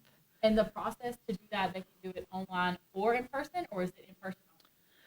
I believe they have to fill out a form in person, Person. so Yeah. that way we Yep. can confirm that is actually them requesting. And I don't know who would want to pay someone else's water bill, but we still want to confirm that the accounts match up. So that is something that we can look at making an online I mean, position. most things have an online. If you want to do an automatic bank draft, you can do it via your online account. Mhm. And so that's why I'm curious if it's just an ease of access. Like I'm paying it online because I don't want to go in. So if I have to go in and do something, it's inefficient to me. Yeah. So that's a software update. Yeah, that would probably be a software update or looking and seeing if we have the capability with our current platform for utility bill owners. So those are things that I want to take the time and investigate and look into and have that additional funding for if it's something like $500 a year. We can just go ahead and sign up if it gives us a benefit. Yeah. Correct me if I'm wrong. Did we, LaRue might know this too. Didn't we, last year, 2 years ago, just upgrade the utility? The software, For the we have software? Tyler software. So what Samantha is talking about is we didn't purchase the module for accounts receivable. So what's happening right now, Carolina Charter, Harnett County Schools, they pay us for SRO and for traffic enforcement. So somebody has to manually create those invoices, manually mail them out, manually track them. So she's talking about, would you say it's $1,000 a year? Yeah, it's $1,000 a year for that ability, and Yeah. we've got things like Public Works sends out invoices Right. for utility bills or utility companies that damage our equipment.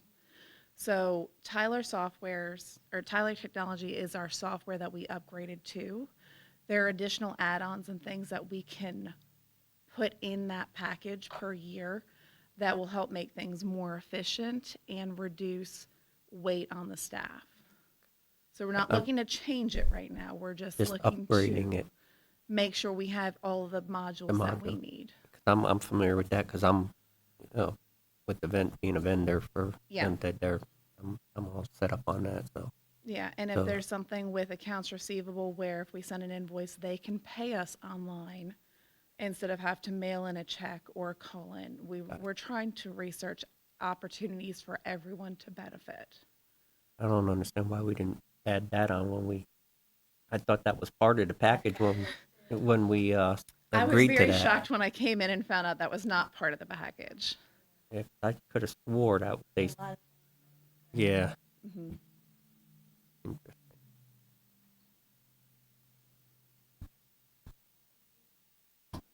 Only 3 minutes over. I think you did good. Thank you. Is that the last presentation? Then I need a motion to adjourn. All those in favor, raise your right hand. It's unanimous. We're adjourned. Thank you all. Thank you guys for sitting here all day and working on all that information.